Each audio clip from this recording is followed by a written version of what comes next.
Hello guys, welcome back to my channel and enjoy this fanfic part 3. Now let's start the fanfic.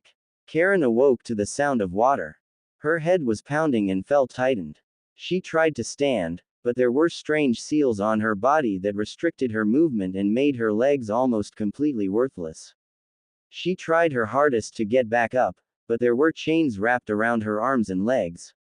The chains went from her limbs and out towards two other people on the other side of the cave. One was a burly man with a large nose while the other was a shorter and skinnier man. They too were chained together with the chains leading up to Karin's own binds. The redhead looked around quite happy that whoever their attackers were, didn't remove her glasses. She took a deep breath to get a good look of her surroundings.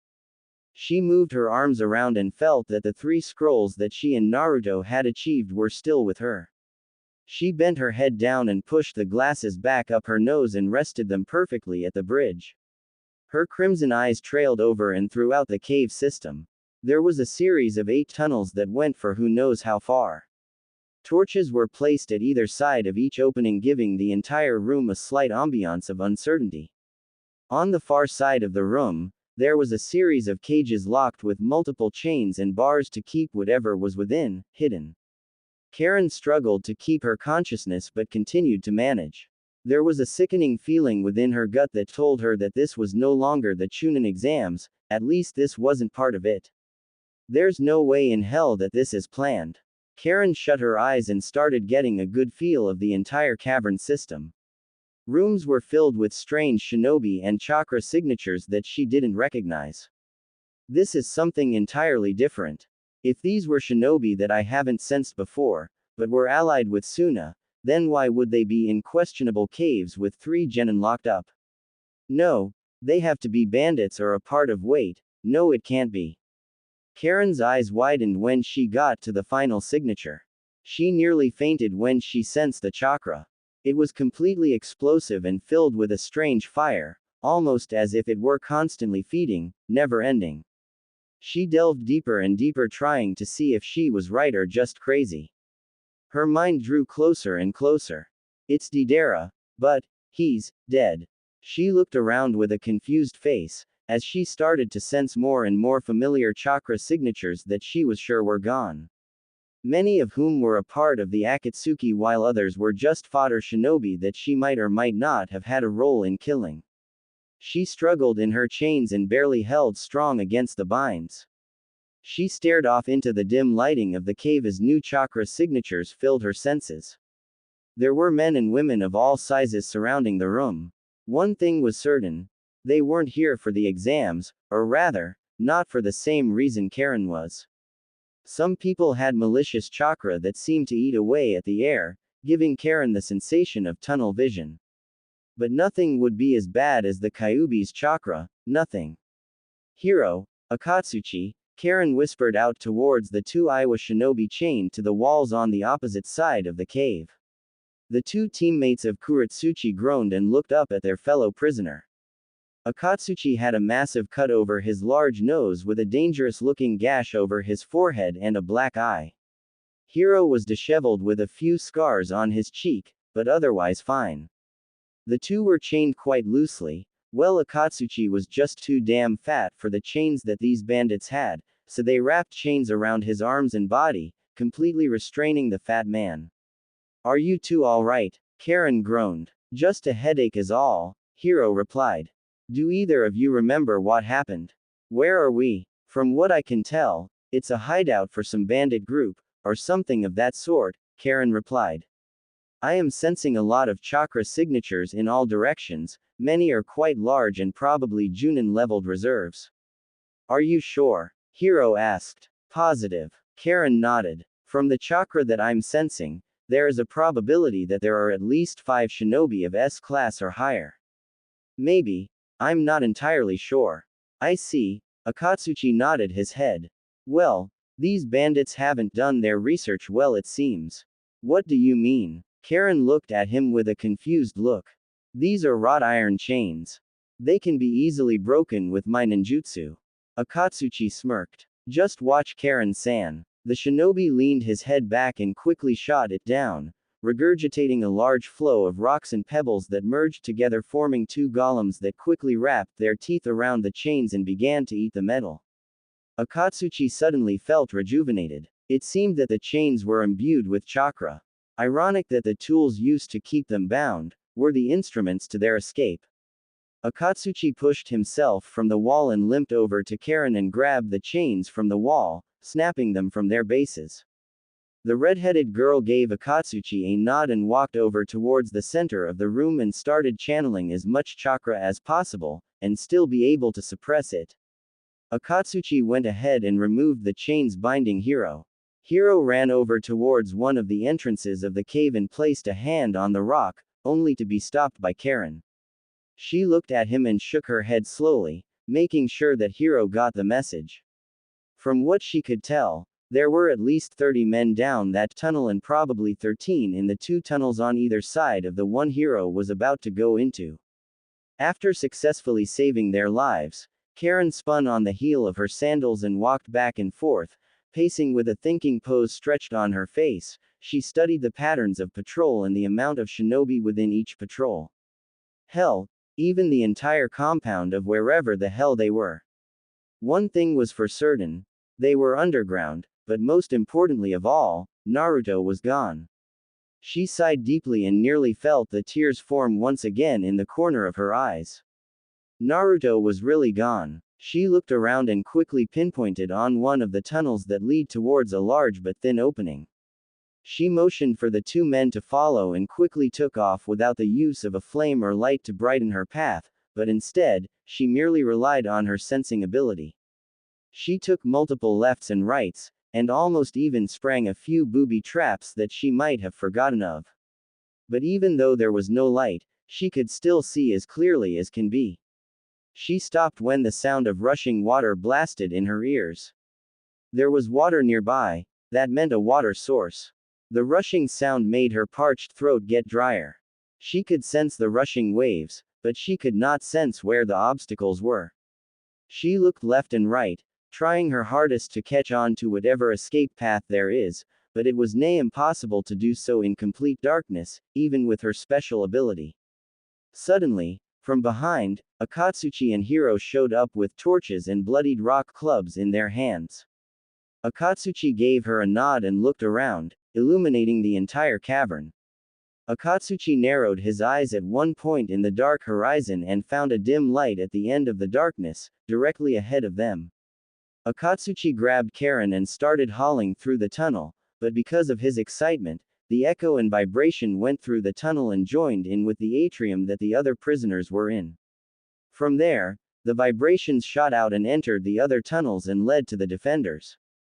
Karin sensed their sudden change in emotion as their once blue chakra turned into a light shade of red to signify their anger or rage or even the readiness to end the life of someone else. Karin screamed and asked Akatsuchi to drop her. The large shinobi complied and slowly lowered her onto the ground, but just as her feet touched the ground, an arrow snagged just in between her heels, nearly impaling her feet in their power. Karin took a deep breath and sighed.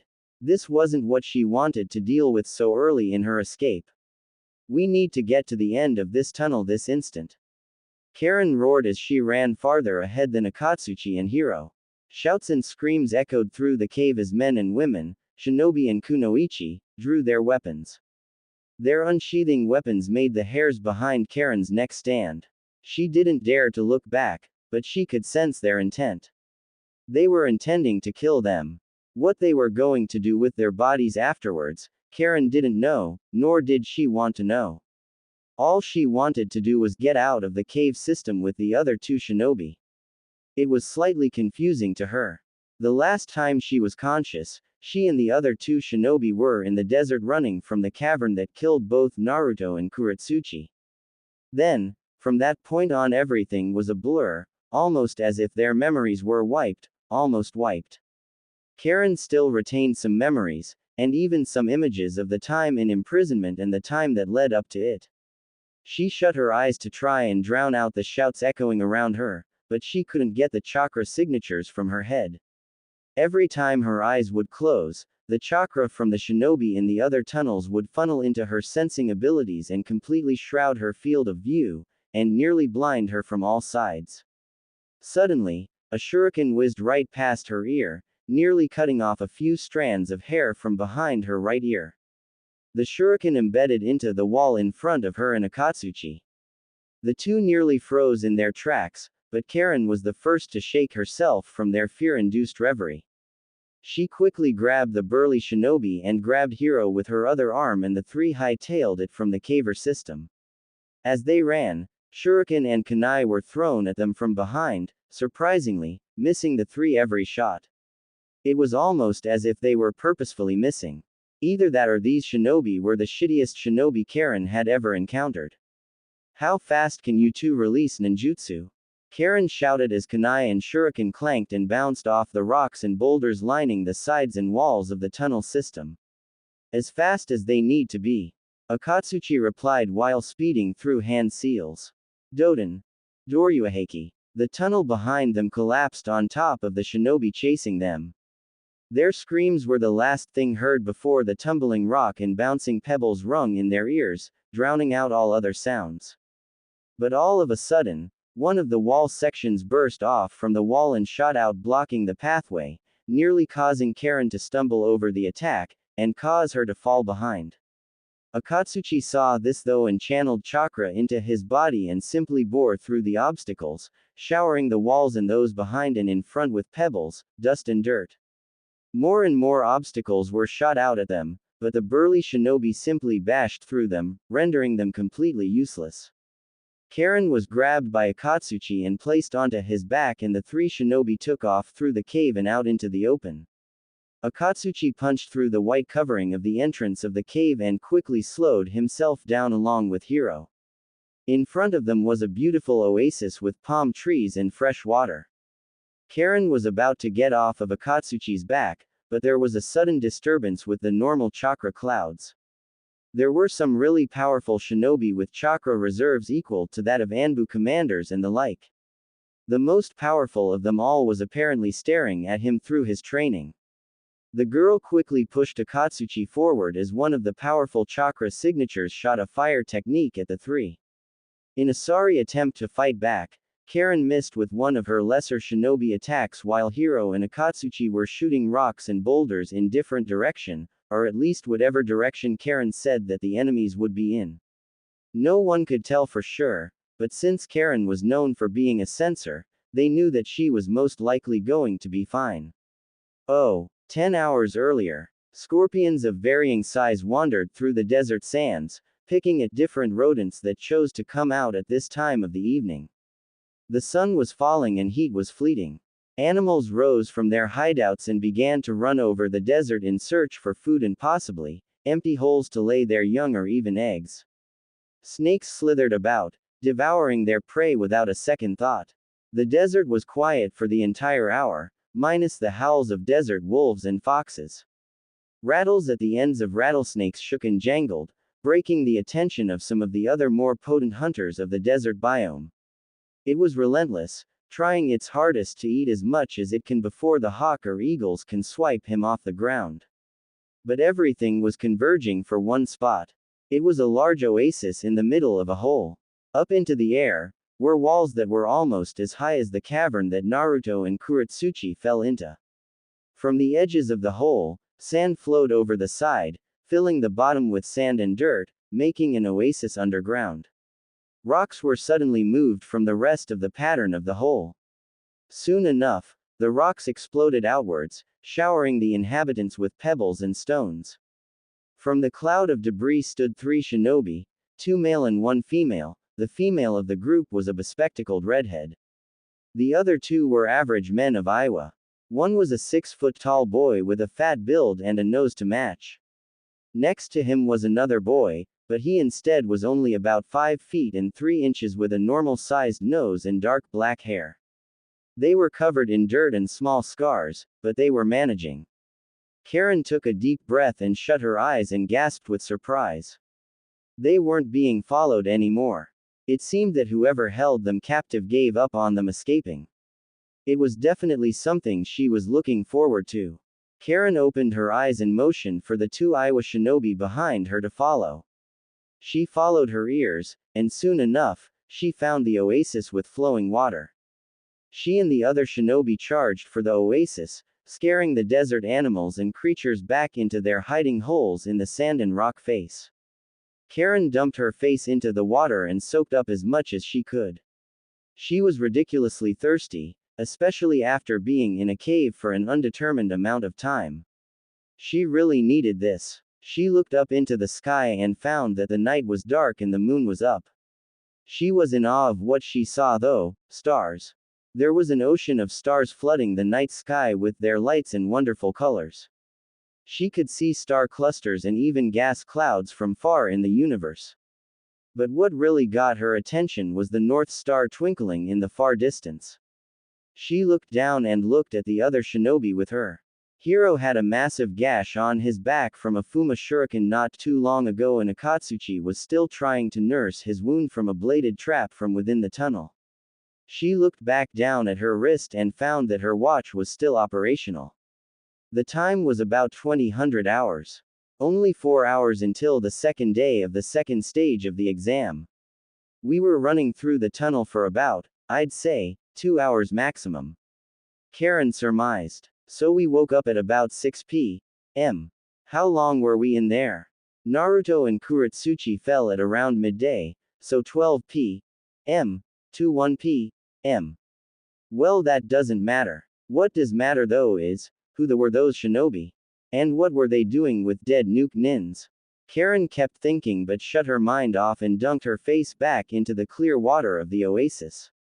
She shot her head from the water and ran a hand through her hair to help dry it off a bit, but suddenly, a blast of emotion shot through her body.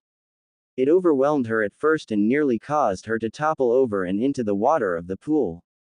Her eyes were wide. She pushed her glasses up to the bridge of her nose and focused on the emotion. It was like laughter or even happiness. There was some worry and even some wariness in the emotions, but it was so amazing, Karin couldn't ignore it. She gathered some chakra and soon enough, tears began to fall. She gripped her head and collapsed onto her knees as the emotions grew stronger and stronger. Her chakra fluctuated in a way that said it was excited. The emotions were surrounding her like a warm blanket. But she continued to cry. She gripped her head tightly, trying to make sure that she was ing up. Her face scrunched up as the tears fell harder and added to the oasis pool. She bit her lips softly and tried her hardest to hold back her hiccups. She trembled and shook. There was only one person who had emotions like that. There was only one person who can cause her to become like this. Naruto's alive. Oh, 8 hours earlier. Karin followed the trail of Naruto's chakra as best as she could, while trying her hardest to keep her own emotions from clouding her vision. It's true that when you're emotionally compromised, you are the most dangerous. It's a fact when you're someone like Karin. If she didn't keep her emotions reined in, she might lose track of Naruto's own trail and end up going in circles trying to find her own chakra signature. She followed the cave systems trying to build an imaginary map of the entire cave and tunnel complex, but ended up finding a lot of dead ends and rooms filled with enemy shinobi. She placed her hand against the walls and sent out a small chakra burst to act as a sonar wave. She sensed the chakra bounce around and wash over rooms and over other tunnels, but there was one that the wave's chakra moved faster over and even went around a few times before returning back to her. If it's moving that fast, there's only one meaning: fire. Karin placed her fingers underneath her chin and went through the informations for a few moments and looked back down at her watch. It was 11 p.m. The moon was almost right above them and was already blaring down onto the hole in the ground and started illuminating the tunnels, making them start to lose their way once more. This place is a death trap, almost as if it was designed to make unwanted visitors or hell, even prisoners like us, to never make it out alive. Karin groaned. I need to get to the other room and help Naruto and Kuretsuchi. We need to get out of this godforsaken hole of a trap and get to the cages and tell them of what happened. She followed a path that was barely visible, and almost seemed like another dead end, but Karin motioned for the two shinobi with her to follow anyway. They were nervous, especially since they were burning through nighttime that could be used for sleeping. Akatsuchi was carrying a sleeping hero on his back while the three traveled through yet another tunnel. This was probably the shittiest test Karin has been in. Even memorizing Orochimaru's underground complexes weren't this hard. Karin kept at it though, and led the two shinobi behind her to the best of her abilities. Her crimson-red eyes examined each rock and each crevice trying to make sure that she didn't miss any hidden rooms or even hidden switches. Suddenly, a warm and powerful gust of chakra hit her, making her knees weak. Naruto was smiling. She could sense his dream and how calm it was. Her mind too, became hazy and almost unresponsive, but that didn't matter. She turned back to see Akatsuchi and Hiro plopped against the wall, fast asleep with a blanket over themselves. Might as well sleep too. Karin yawned and yet another wave flowed over her, this time, blowing her from her feet and onto her back. But, instead of hitting hard rock, she was met with the soft feel of waving grass. The warmth of the sun was perfect for her bare arms and bare navel. The sun, though, was suddenly blocked by the silhouette of a man's head. The girl squinted her eyes and soon enough, the shadows became dim and Naruto's face began to take shape. A breeze rolled in, blowing through their hair and through the long grass surrounding them.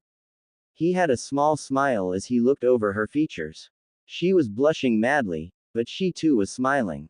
Suddenly, she flipped Naruto over and straddled the boy for a good few minutes while keeping their eyes locked, red and blue. Karin gulped softly as a ball was stuck in her throat. She didn't know what to say. Apparently, neither did Naruto. The two of them giggled like madmen, before bursting into laughter. Karin pulled the blonde from the grass and placed her forehead against his, making sure that their eyes remained locked with one another. His breath was heavy, but smelled a lot like minty ramen. Karin was about to laugh once more, but Naruto pushed forward and laid her against the grass, but this time, with his lips pressing against her. Her hands began to roam up and down his chest with her left hand wrapping around his shoulder while the other going for the zipper of his jacket. As their kiss grew hotter, she began to zip his jacket down to reveal a shirtless body underneath with muscles that she always dreamed of placing her hands against. Naruto moaned when her warm hands were placed against his cold chest. Soon enough, she began to work on her own shirt and zipped it right open, allowing her to pop free of her jacket. The two of them broke their kiss and stared at one another, as they both moved as fast as possible to remove the clothes from their chests. Karin's face was on fire, as was Naruto's. He leaned back in for another kiss. Suddenly, there was this strange feeling at her side, almost as if someone was kicking her. The image started fading and soon enough, Naruto disappeared. The sun and the grass disappeared, the warm gusts of wind disappeared. The smell of minty ramen vanished. Now, she was left with the dimly lit darkness of the cave she fell asleep in. Next to her were Akatsuchi and Hiro staring at her with worried expressions. Karin looked up at them and realized that she was blushing quite heavily. Her body was covered in sweat and her hands were in rather inappropriate places. Her eyes widened from behind her glasses. She at least had enough dignity to look away. She growled slightly and the two Iowa boys quickly got the message. Holy shit, I was that wet. Karin's eyes widened and her breath hitched. This is not good. I need some alone time with Naruto soon. She retracted her hand from within her shirt and from her pants and quickly brushed herself off, trying to retain any dignity she had left. She stood up with her eyes trailing around in different directions and quickly looked down at her watch. It's 5 in the morning. Karin sighed. I guess we should just go ahead and continue looking. She walked over towards one of the walls and started knocking chakra into the stones, vibrating the walls and sending vibrations back towards her. She need to find the two shinobi locked on the other side. She dashed through the stones when she sensed Naruto's body from the vibrations. But there was something that astounded her too. 2 of the 3 bones that stabbed the boy's heart were removed completely. A smile formed on her face when she found that his heart was completely intact and working perfectly. She looked over to the side to see Akatsuchi gasping for air. Karin tilted her head slightly, but then Hiro came out with a chocolate bar and shoved the candy into the fat boy's mouth. That was exactly what I needed. Akatsuchi sighed. Oh Kami, he's exactly like Choji. Karin said with wide eyes. She shook her head and walked ahead of the two boys knowing that they were probably still tired. She traced her hands against the walls and followed the trail of chakra she sent out. There was a sudden spark in the back of her mind. She took off into the rocky cavern while calling for the two shinobi behind her to follow. They groaned and stumbled to their feet, but they quickly realized that Karin was way ahead of them. Oh, present time. Karin was running for almost 3 hours straight, much to the ire of the two Iwa shinobi. She punched through walls and rocks with strength that she only reserved for when she was pissed off, and she had successfully terrified the two boys with not only her strength, but also her innate babbling. The poor redhead was shouting incoherent words and indecipherable sentence structures, which had the two boys worrying about her mental state. She jumped up when she sensed that Naruto's chakra was getting stronger and stronger. She her fist back and rammed it into a wall, just a few yards away from the blonde. Once the debris cleared, the girl plowed through the smoke and rolled out into the rocky floor below. Once she gained her footing back, she looked back up through the sky and realized that it was once again morning. The sun was barely able to light the caver because of how deep it was. Looking around, she could smell a fire and the remnants of what seemed to be rabbit or some form of meat. She motioned for the two shinobi behind her to follow and kept her back to the cavern walls. She threw up the tiger hand seal, and received a better picture of Naruto and Kuretsuchi's situation. As it was, Kuretsuchi had successfully awoken Naruto from his sleep. But, there was a shout of pain, and Naruto's chakra rippled and went haywire. The chakra's signature went in all directions, almost as if something had just been stabbed through his body. Karin focused as the two shinobi took off for the others. Her eyes widened once more. Tears fell as the pain from the bone seared into her heart. I have to hurry to him. Oh shit, Naruto. Kuretsuchi cried out. What's wrong? What did I do? Nothing. Kuro-chan, it wasn't your fault. Naruto groaned as a large trail of blood flowed from the corner of his mouth and onto the ground below. Don't worry about me, I'll be fine. Kushina, the bone. Don't tell me. It's pierced the aorta. Wait a second, it's that teammate of Naruto-kun's. Kushina replied. She's gonna heal him. Karin slid down on the rocky floor and grabbed Naruto tightly. The boy was quickly losing consciousness and blood. She rolled up her sleeve and forced Naruto to sink his teeth into her arm.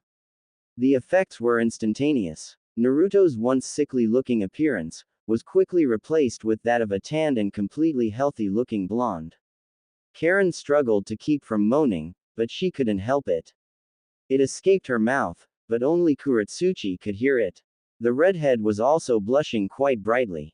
But within a few moments, Naruto's blood stopped leaving his body and his chakra had returned to normal. His breathing wasn't as rugged, and his heartbeat was nice and smooth. Karin sighed in relief and laid the boy down onto the ground. Rest up a bit. She looked up at Kuretsuchi with a nod and sat down against the wall of the cave. Naruto suddenly started snoring. Karin looked off into the cavern trough and sighed in relief. Thank you, Karin. Kuretsuchi sighed. I was about to start freaking out. Nah, there's no need for that. Karin leaned her head against the wall and pulled out a food bar. It's been a while since I've been able to eat.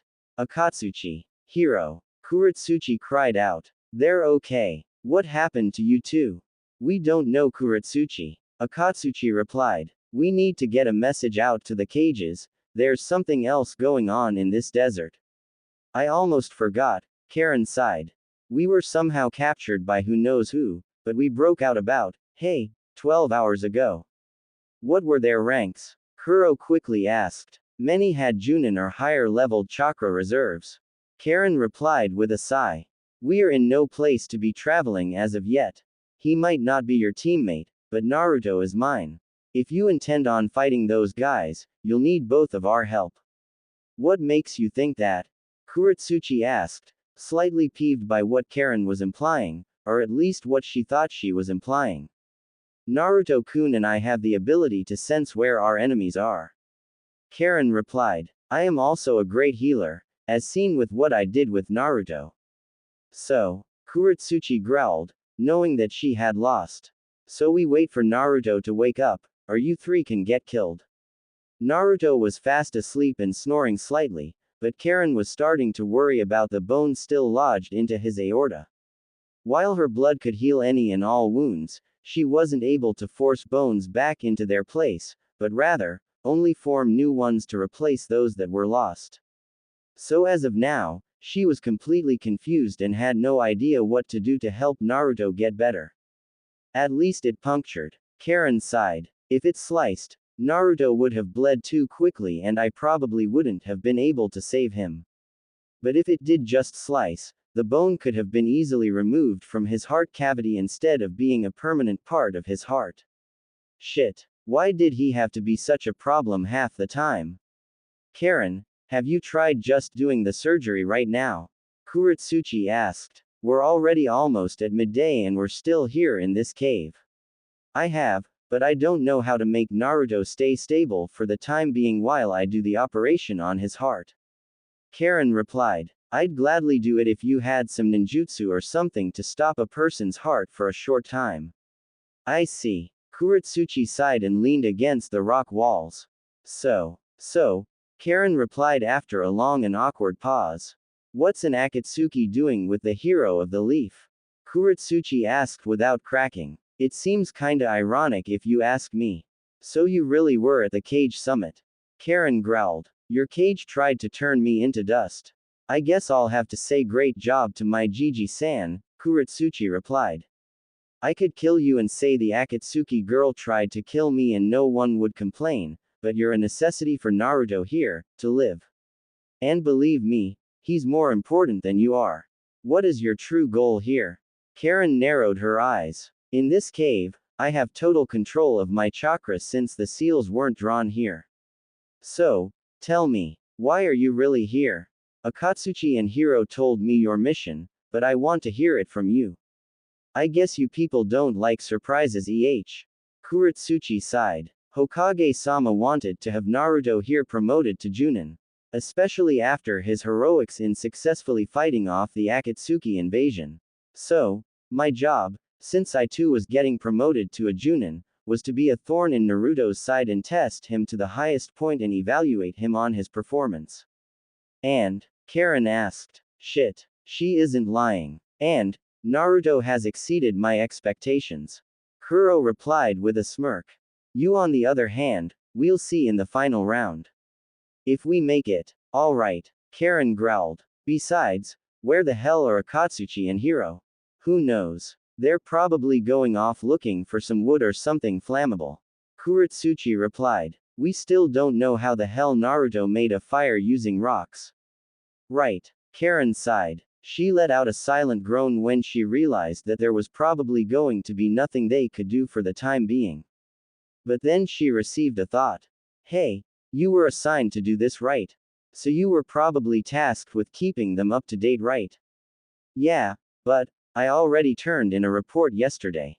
Kuretsuchi replied. That was the only one I was required to send. Shit. Karin mumbled. So they're not expecting another one, are they?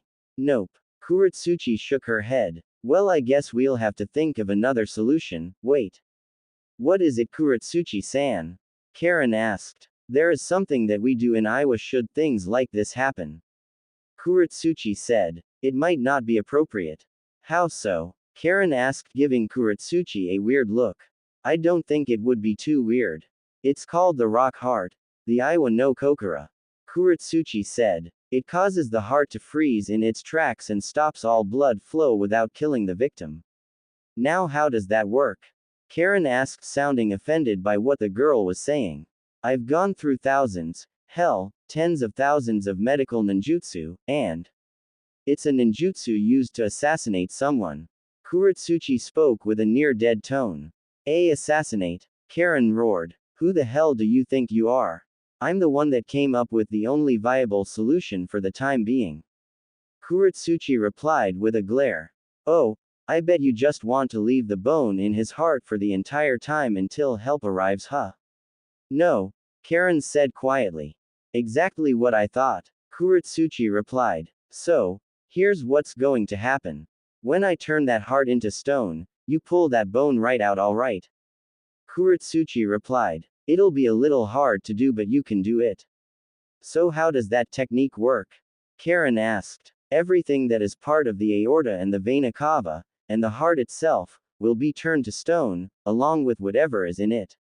Kuretsuchi explained. It's also a bit dangerous if there is too much stress done to the victim or stress placed onto the caster. So how do we go about not putting stress on either of you? Karin asked. You, and if or when the others return, leave. Kuretsuchi replied. What the? Karin screamed once more. I am not leaving him with you. Well, you will have to if you want his heart to heal up. Kuretsuchi replied with a glare. I need to, how do I say this, perform CPR. CPR? Karin asked with confusion. How the hell does that fix his heart?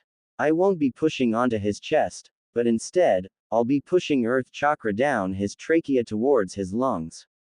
Kuretsuchi said. The chakra will then be placed onto his blood and then moved down towards his heart because of the arteries in the lungs. From there, the earth chakra will depart from the oxygen and into the heart's flesh. It'll take about 10 to 20 seconds to fully change his heart into. You're just trying to kiss him. Karin grabbed Kuretsuchi by the collar of her shirt. He's mine. I know that. Kuretsuchi punched Karin back into a wall. Karin glared as she pushed herself from the cave walls and channeled her chakra to heal the damage done to her spine. The redhead ran a hand through her hair and fixed her glasses. She stared at Kuretsuchi with an expression that spelled death.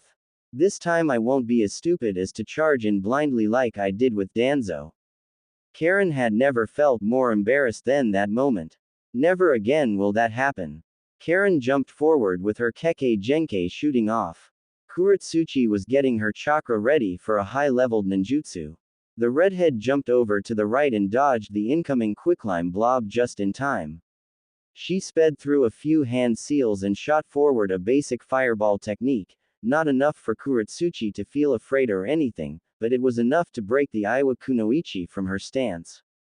Kuretsuchi jumped over and barrel rolled on the dirt and hurled a large handful of shuriken towards the redhead. Karin smirked and blocked each projectile with perfection. Karin wanted to laugh at her luck. Kuretsuchi was using chakra in every attack she launched out at her. This was going to be a walk in the park. Karin charged for Kuretsuchi's right flank, while sending a shadow clone towards the left. Kuro though simply laughed at the strategy and headed for the left Karin and popped the shadow clone in less than a few seconds. Karin, the real one, did a jump flip and hurled off a great amount of kunai and shuriken, catching Kuretsuchi in a trap. Kuro looked to her right and picked up a kunai from the ground and started deflecting them with a speed that could rival Sasuke's. Kuretsuchi spun the kunai in her hand and hurled the knife towards Karin as she recuperated from the attacks. Karin bent back using her flexibility to her advantage. The knife sped right past her head. She shot right up and grabbed onto the kunai and spun it around her finger before turning back to face Kuretsuchi. I don't think you'd want to do that, Karin. Kuretsuchi growled. My kunai will plunge through his heart, ending the work that you put through to heal him. You wouldn't. Karin gasped. Why do want to help him so badly? I was told to keep him alive. That bone in his heart, from what you told me, will probably kill him later on. Kuretsuchi replied. I'd rather not have the hero of Konoha's death be on my head. My father and grandfather would be pissed off beyond relief, and my chances of becoming Tsuchikage go out the window.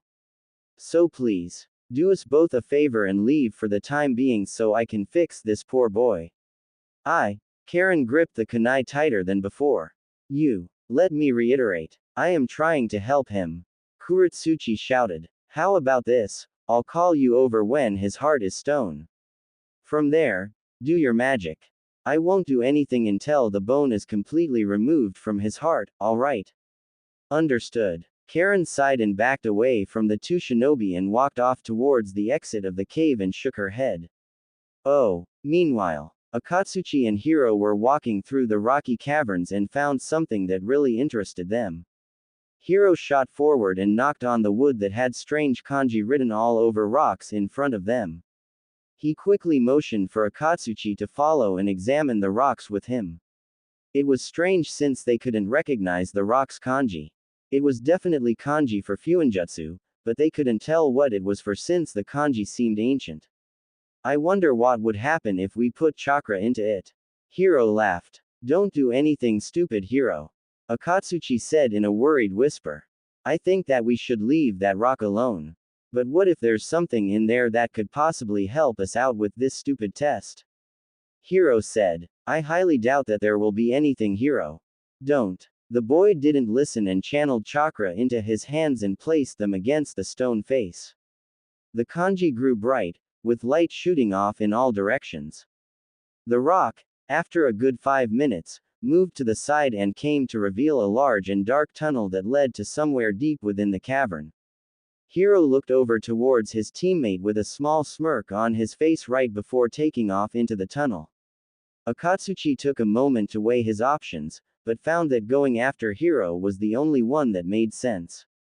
The burly shinobi bumbled through the darkness in search for his friend.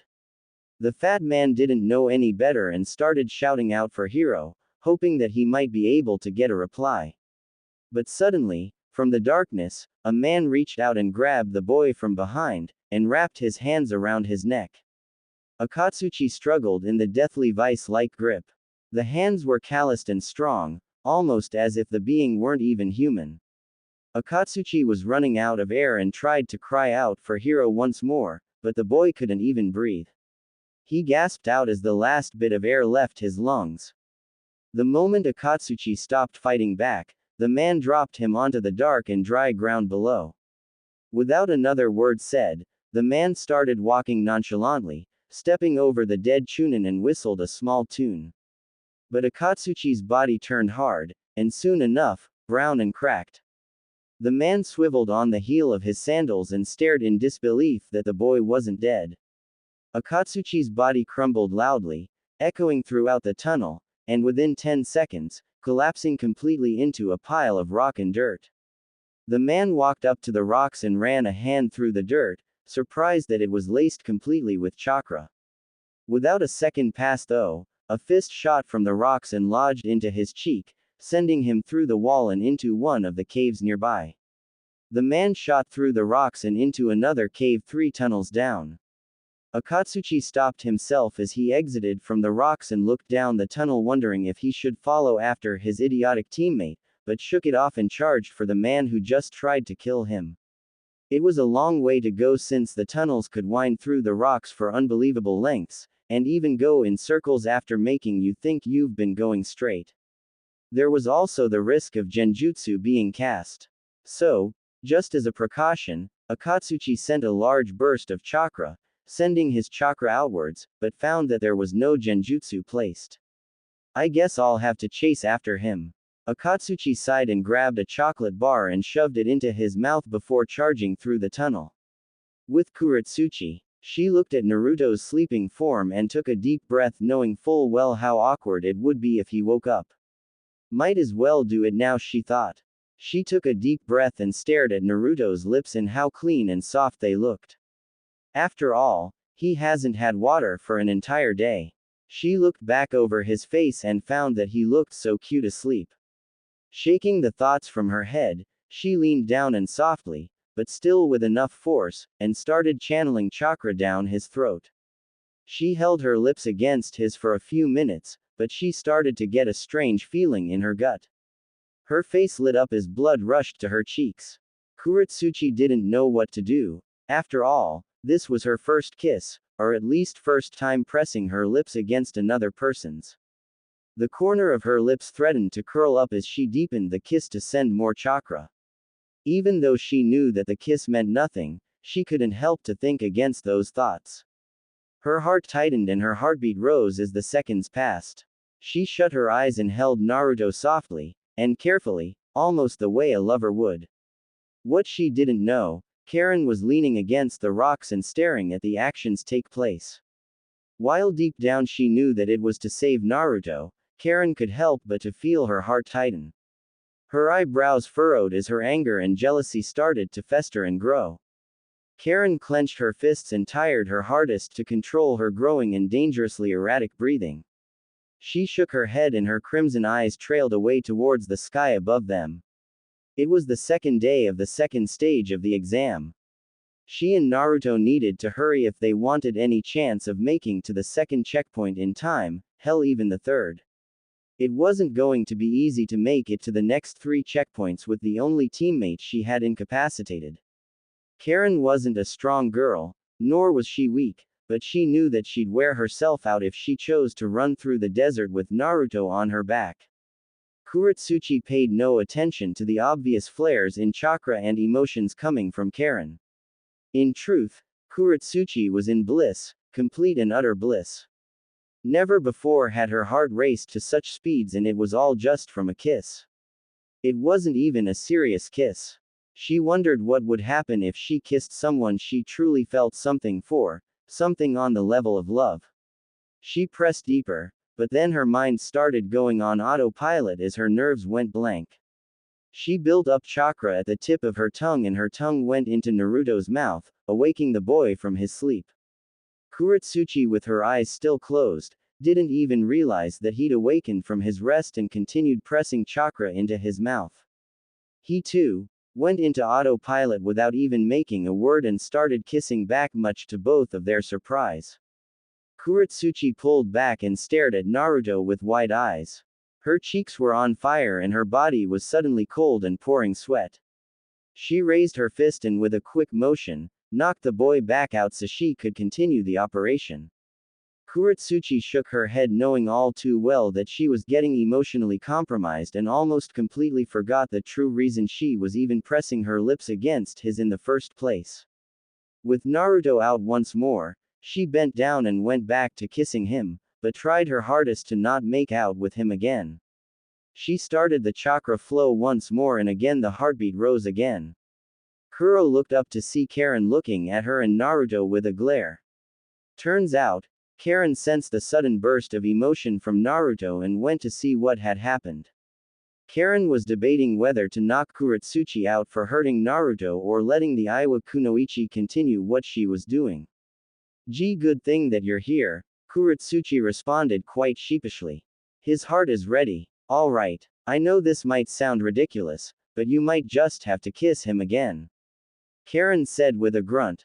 "His heart may be stone, but you'll need to keep channeling chakra into his body to keep him sedated from the pain I'm about to cause him." "Understood," Kuretsuchi said with a small unnoticeable smile. She quickly bent down and started kissing Naruto once more, shoving chakra into his body. Karin shook her head and reached up to her glasses and pulled out a scalpel from the arms of the glasses. She opened Naruto's shirt underneath his jumpsuit and cut open the skin, revealing bone and lots of flesh.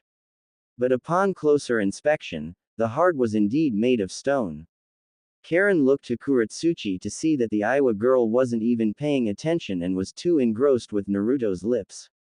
Karin shook her head and channeled chakra to her hands, creating a chakra cover over her palms and fingers almost like a blade, and cut cleanly through the ribs and opened the chest cavity where the heart and lungs were located. Karin looked and found the final rib still embedded in the stone aorta. It stuck out like a sore thumb. Karin grabbed the bone and pulled softly, but found that the bone was stuck. She grunted with another pull. The bone was still stuck but managed to shift out of position. She wrapped both hands around the rib and pulled with all of her might and managed to tear the bone from the aorta, sending her back a few feet because of how much power she put into her pull. She stood up and patted herself down and walked up to Naruto only to fall down to her knees. Kuretsuchi shot up from Naruto and looked to Karin with eyes as wide as plates, almost as if the girl was saying, "What have you done?" Naruto's rock aorta and heart crumbled almost completely halfway. With rock dust and other contaminants going onto the rest of his body, Naruto started convulsing and twitching. Karin was frozen completely. Never has something like this happened. She looked to Kuretsuchi and glared while channeling chakra once more. Kuretsuchi pushed Karin away and sped through an unknown hand seal pattern and placed her hands onto Naruto's chest but didn't say a single word. The boy suddenly stopped moving. Naruto was still and laid on the ground in silence. The rocks and the pebbles started reforming and combining together once more.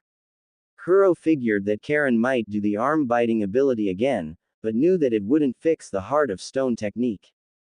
Kuretsuchi, after completely reforming Naruto's heart and aorta, she kept her hand on his heart and went over to kiss Naruto once more, this time channeling chakra into his body both through the mouth and through physical touch.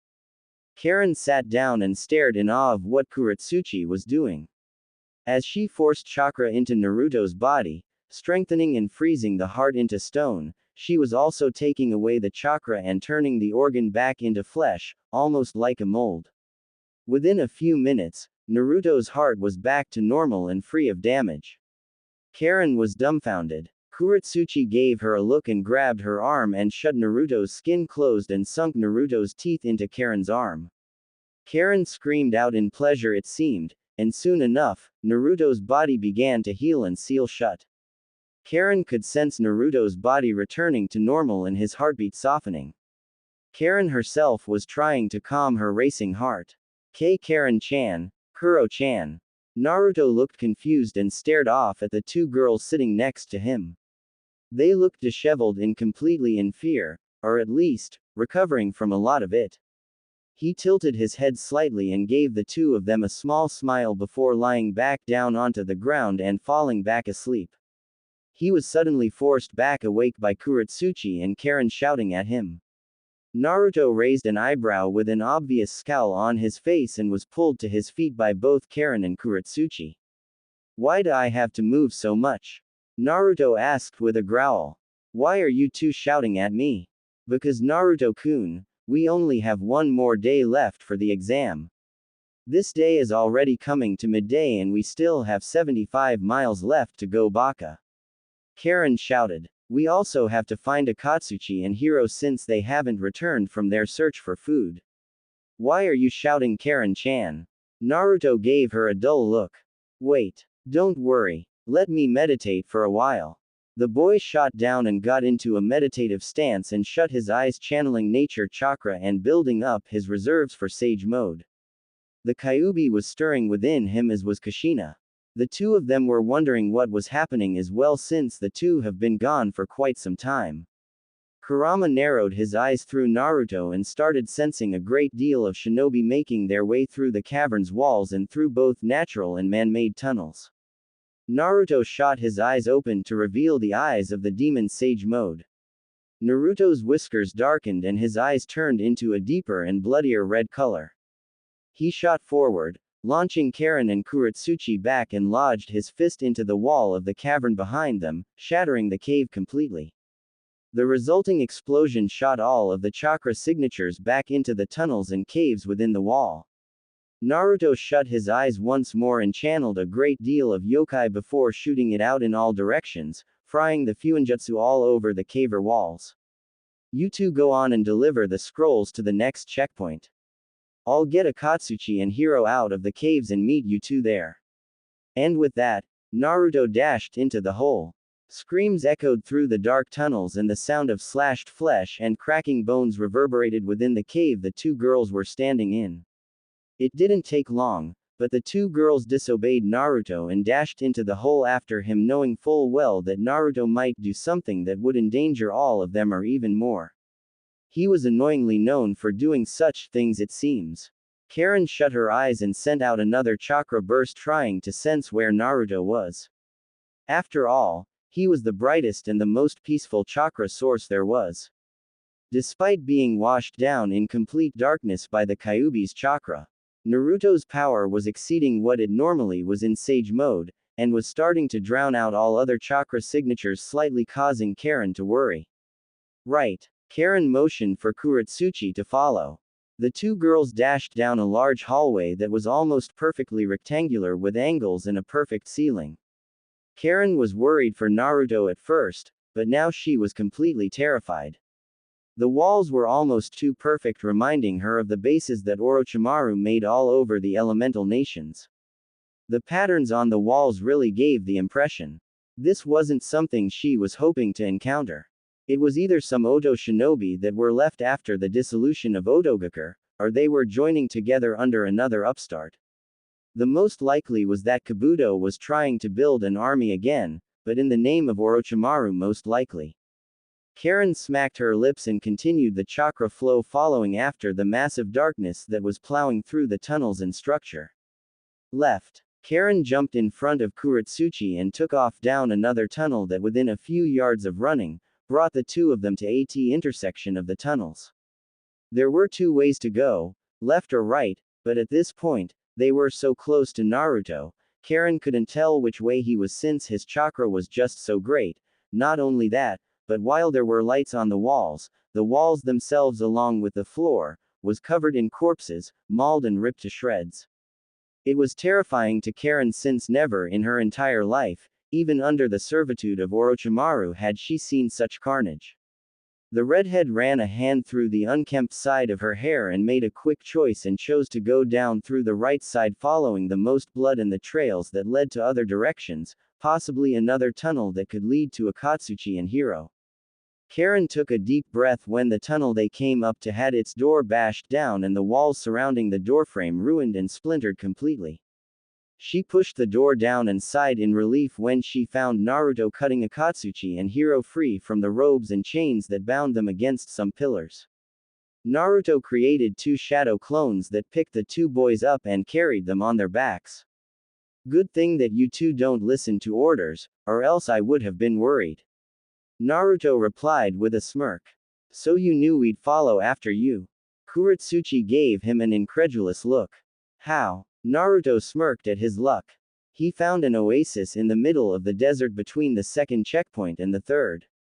So far, this was the only form of water he'd been able to find since turning in his and Kuretsuchi's scrolls. He and Kuro were in a hurry, so they didn't take the checkpoint as a pit stop, and right after turning in their scrolls, took off into the desert. But now, they were finally somewhat getting back on schedule since they managed to get at least halfway to the third checkpoint. Naruto, though, was parched and was leaning on his knees, gasping for air and drowning in his own sweat. He let out a small sigh and led the rest of the two teams towards the oasis, and the blonde took a dive into the water. His body quickly cooled to the water. A sigh escaped his lips, a sigh of content. He swam around and motioned for everyone else to join in. Kuro and Karin were completely against the idea since they were running low on time, but the boys didn't listen to them and jumped into the water as well, splashing the liquid in all directions.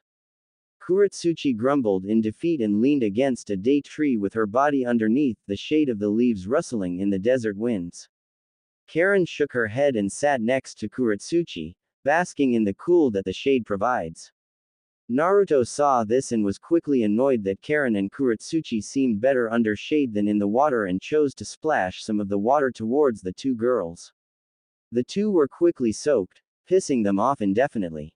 Kuretsuchi charged forward with fire in her eyes, ready to kill the Uzumaki. Karin, though, had some water enter her mouth and she involuntarily swallowed, tasting something that made her hurl over onto the sand and desert shrubs nearby. Her crimson eyes looked around and quickly realized that they were actually under a powerful genjutsu placed by some pretty good teams. She could sense at least 6 different chakra signatures that she didn't recognize, but their chakras were concealed and hidden, at least from the eye. She narrowed her eyes towards the largest chakra signature behind the group and started memorizing his chakra signature. On his back was a katana that was obviously made from chakra-conductive metal. The taste suddenly registered in her mind, the metallic aftertaste, the gross response to the flavor. It all made sense. Her eyes widened when a chakra spike was sensed. She threw her hands together and channeled as much chakra as she could, and managed to dispel the genjutsu for everyone. Naruto was quickly released from Kuretsuchi's death grip. The two teams gasped in surprise at what they saw. There were scorched bodies and blackened sand, along with the oasis of clean and wonderful water really being a pool of diluted blood filled with body parts. Karin jumped up and pulled out a kunai. Naruto and the others jumped from the pool and quickly wiped themselves free from the bloodied water. From the shrubs came 6 shinobi, it seemed, especially since their chakra signatures spoke volumes. The thing was, they weren't wearing any hitai to signify whether or not they were aligned with any of the great nations or even with the Land of Iron. If anything, these men seemed to have been a part of the group that attacked Naruto and his team not too long ago. It was at that moment that Naruto facepalmed harder than ever before. His skin was cold and his body shivered from embarrassment and let out a pained sigh. Anime tears trickled down his cheeks as he looked to both Kuretsuchi and Karin with a distraught look. The two girls gave him a strange look before placing a hand on his shoulders, but Naruto quickly shrugged them off. I knew I was forgetting to do something back at the checkpoint. Naruto whined. I didn't tell the Junin in command to look for these guys. Kuretsuchi and Karin froze in their tracks, their faces completely still. The attackers lowered their defenses and stared at the two teams in front of them. Karin was the first to react and rammed her fist into the back of Naruto's head, making him plant face first with the sand below. Kuretsuchi was about to join in, but Karin held the Iwa Kunoichi back and mouthed that she'd handle it. You ing baka. Karin grabbed the blonde by the collar of his jacket. Who knows how many are after us? Naruto was shaken viciously by Karin's superhuman strength. Her grip was starting to slowly dig and tear at the blonde's jacket and jumpsuit jacket. She continued trying to shake an answer from him, but he was just too shell-shocked. Karin, after feeling bored with shaking the Uzumaki back and forth, released him from her grip and nonchalantly dropped his limp body onto the sand below. She turned to face the attackers only to see Kuretsuchi and her team beating them into the ground with their feet quick-limed in place. The 3 Iwa shinobi used the 6 men as spring-loaded punching bags. They continued pounding into the men until they could no longer bend and bounce back. Kuretsuchi was about to take a kunai and end their lives, but quickly realized that these men could be used as prisoners to interrogate. Naruto and Karin broke from their actions and stared as Kuretsuchi and Akatsuchi took out a large scroll and quickly unraveled the object, revealing a large empty seal that was surrounded by an intricate array of other seals. Naruto was completely surprised by the sight since he'd almost never seen something like that. While the Kuchiyos shot out seals in different directions, they looked nothing like the ones that he was looking at right now. These were more intricate, almost as if they were made to hold things in while keeping them fresh, almost like a refrigerator but for more important things, he surmised. Kuretsuchi broke the man from the binds wrapped around his feet and laid him out onto the scroll and sped through a few hand seals while Hiro started doing the same. Within a few seconds, they slammed their hands into the shinobi's chest and the seals shot out from beneath their palms, wrapping around the shinobi. After a quick, split second, the man disappeared within a large blast of smoke. Once the smoke dispersed, it came to reveal a large kanji character that said, seal. Akatsuchi rolled up the scroll and wrapped the object around his back and tightened the strap. Kuretsuchi looked back to Naruto and Karin and motioned for the two of them to follow. The two Uzumaki broke from their trance and followed with a quick pace, not wanting to fall behind. They had 2 more checkpoints to go and barely 12 more hours remaining for the second stage of the Chunin exams. Naruto was feeling a bit confused, especially since this Chunin exam was probably 1,000 times harder than the first one he took. Kuretsuchi shouted out to the entire group and raised her fist and channeled a powerful blast of chakra and ended up dispelling the genjutsu in place of the area they were stuck in. The horizon shimmered and distorted to reveal a building filled and surrounded by Suna shinobi. Kuretsuchi took the number 3 scrolls and headed into the building to make sure that the entire shinobi alliance knows what they encountered in the desert. Naruto and the rest of the teams were led into the checkpoint and given water bottles and food for a quick rest and rejuvenation. Karin leaned her head on Naruto's shoulder and took a bite from her energy bar while Naruto took a massive swig of water from his bottle. The two stayed quiet and didn't say a word while Kuretsuchi spoke to the Junin in command. It took a while longer than what was originally thought, but after nearly 20 minutes, Kuretsuchi returned with another scroll in her hand and motioned for the 4 shinobi still waiting to follow. They took off into the desert with the sun still up in the sky, but quickly descending. This wasn't good for them, especially since they were already starting to fall behind. Karin ran up to Naruto and nodded before jumping onto his back just like she did at the start of the second stage of the exam. She shut her eyes and started channeling chakra again, while giving a second-by-second update of teams nearby or far. As it was, there were probably 20 to 30 teams still making their way towards the third and fourth checkpoints while there were about 6 that were already made it to the end. It was quite embarrassing to Naruto since he had lost to a bunch of genin that were probably a year or younger than him. Kuretsuchi quickly turned and reminded him that she wasn't the only applicant that was secretly already Chunin rank gearing for a higher rank. Why would they pit them against a bunch of genin though? Naruto asked out in complete anger, nearly breaking Karin from her trance. Genin have no place in war, as deemed by all 5 cages. Kuretsuchi sighed. All 5 of them voted to have the genin see a first taste of war. What? Naruto was astonished. Tsunade Ba-chan wouldn't do that. Actually, it was the Hokage that put it up for voting. Kuretsuchi replied. Oh, how could I forget?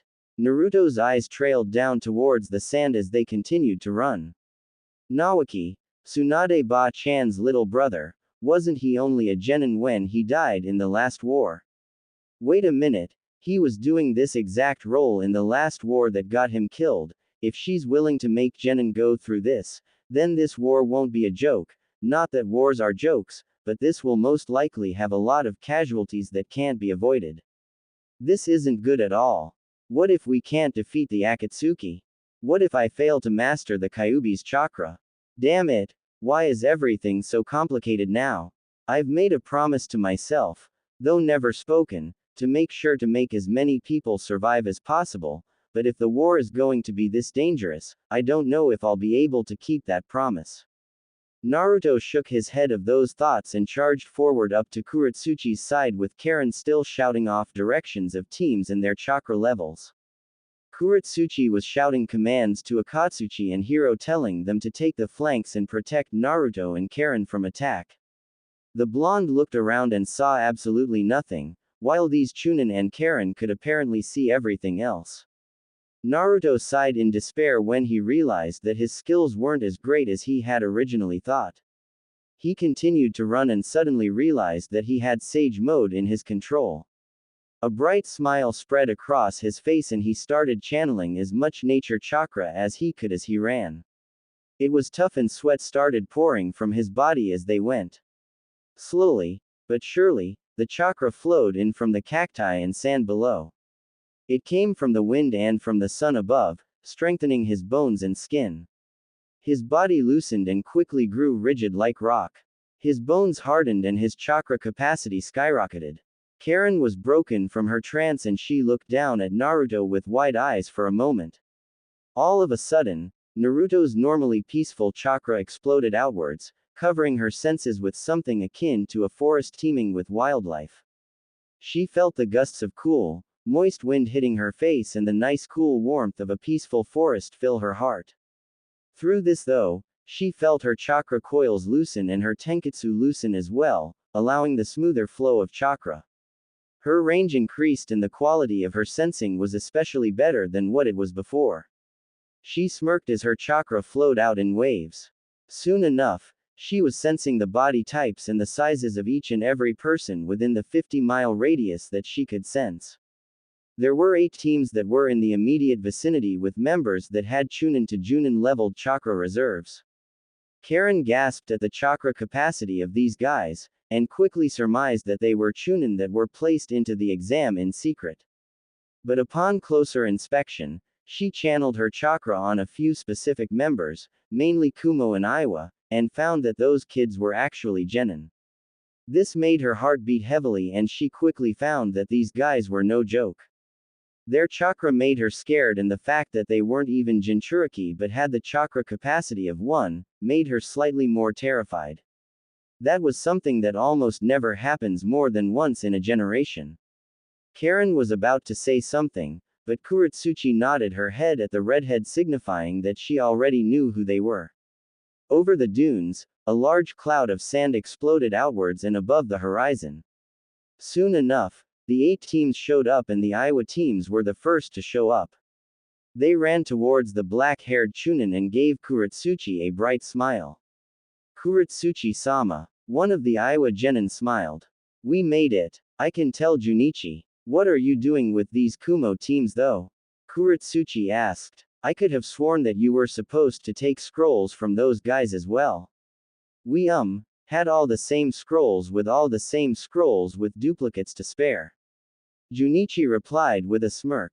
I see. Kuretsuchi nodded her head and turned back to the rest of the genin and the other 2 chunin. Well then guys, I guess that we should get going. Naruto took a deep breath and had his eyes wide with fright. Because of his senjutsu, he was able to sense the power that these genin held within them. They weren't even Jinchuriki, and yet their chakra was on his and Sasuke's levels. That was something that was a bit of a terrifying thing to prospect. His senjutsu was almost blocked out by the rest of these massive chakra signatures. Karin was faring no better. Her red eyes trailed left and right, staring in awe at the 12 and 13-year-olds standing in front of them. They all were probably only 5 feet as well, so it was even more of a confusing thing to think about. After all, they were just children. At least in her eyes, they were children. Karin shook her head and took a deep breath while sending out yet another blast of sensory chakra and nearly fainted. Guys! Karin shouted. There's a large group of high chakra shinobi moving in this direction. They aren't friendly. What are those guys doing so close to the final checkpoint? Naruto shouted out. Where are the cage's reinforcements? They said that it might take a while before they can mobilize Naruto. Kuretsuchi sighed. We will have to defend ourselves for a while, I guess. You guess. You guess. Naruto sighed in exasperation as Karin dropped off of his back and dropped into a fighting stance. This was definitely not a good idea. How about this, Baka? We have to defend ourselves. Karin growled. I doubt we'll be able to make it out of here without getting a few unnecessary casualties. We'd have even more if we stay and fight. Naruto replied. I'm with Naruto on this, Akatsuchi and Hiro said at the same time, while both sounded a bit unsure of themselves. I don't think we'd be able to fight off that many, even with the amount of shinobi we have. How many signatures did you sense, Karin? The amount of a small army, almost 80 people. Karin gasped. I keep sensing more and more, but that is just from my preliminary scan of the area. It doesn't matter. If there are that many shinobi, we still need to fight back to make sure that they don't attack Suna in the process of the Chunin exams. But, no buts, Naruto-kun, we need to stand and fight. Karin replied. I am against fighting as much as you are, maybe even more so, but please, we have to now. Whoever these guys are, they aren't playing around. We don't even know their true intentions for the rest of the exams. We don't even know who their allegiance is with. I didn't know Konoha shinobi could grow some backbone. One of the Kumo genins laughed. Karin blushed at the compliment and ran a quick hand through her red hair and looked back up toward the dunes and shut her eyes, getting a good look at the shinobi and their numbers and chakra type. With the amount of time she'd spent in Konoha, and their diverse shinobi skills and elements, she was able to diversify and single out certain chakra affinities and assign colors to each affinity, making sensing a whole lot easier. She glared back and forth as the elements for fire and earth were what she was able to sense back. She looked back to her comrades and temporary comrades and nodded her head. At least 80% use fire and the rest are earth users. No special elemental Kekkei Genkei that I can discern at the moment. Karin quickly said. Naruto, are you ready for a fight now? I have no choice in the matter, so I guess I am. Naruto sighed as more senjutsu chakra filled his body, strengthening him beyond belief. I don't intend to lose right now, especially since we're so damn close. 2 clones popped up next to the Uzumaki and they raised their hands, channeling chakra into the air around the blonde. Naruto raised his right arm, forming a Rasengan with wind pouring off of its sides. The wind sharpened into blades, and soon enough, the Rasengan had formed into a large spiraling shuriken made of pure wind. The Jinchuriki smirked and hurled the attack forward while charging ahead with the two clones following close behind.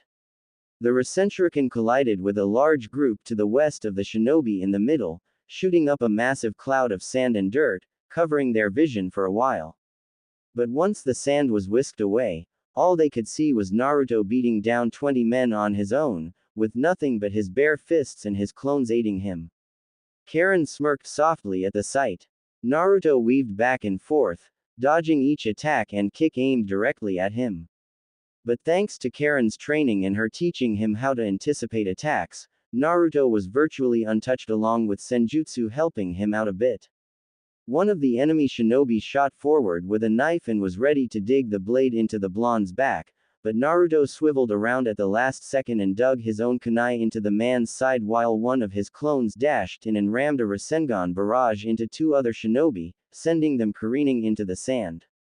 As this happened, the real Naruto stood in utter shock at what he'd just done. He'd just killed a man in less than a second. This was actually the first man he'd ever killed, well, at least the first he'd ever seen bleed by his own hand. Naruto was frozen as the blood began to flow down the side of the shinobi's puncture wound. The shinobi stared into the deep blues of Naruto's eyes, and within a few seconds, the pupils dilated completely, signifying the end of someone's life. Something that Naruto had never anticipated seeing. Well, at least for the time being. It didn't take long, but Naruto dropped the dead shinobi onto the ground and took a deep breath in fear as he'd finally realized that he'd ended a man. The ramifications sent explosive shivers up and down his spine and resting in the bottom of his gut, causing him to nearly hurl onto the sand below. His legs gave out and he collapsed onto the dirt with his breath heavy and labored. He knew that he'd have to kill someone, but he expected it to be Sasuke, should the Uchiha not turn from his ways, not some fodder ninja that didn't even give the blonde the satisfaction of a name. Naruto stared at the dead man, and quickly realized that the other two that his Senjutsu-enhanced clone disposed of, weren't getting up.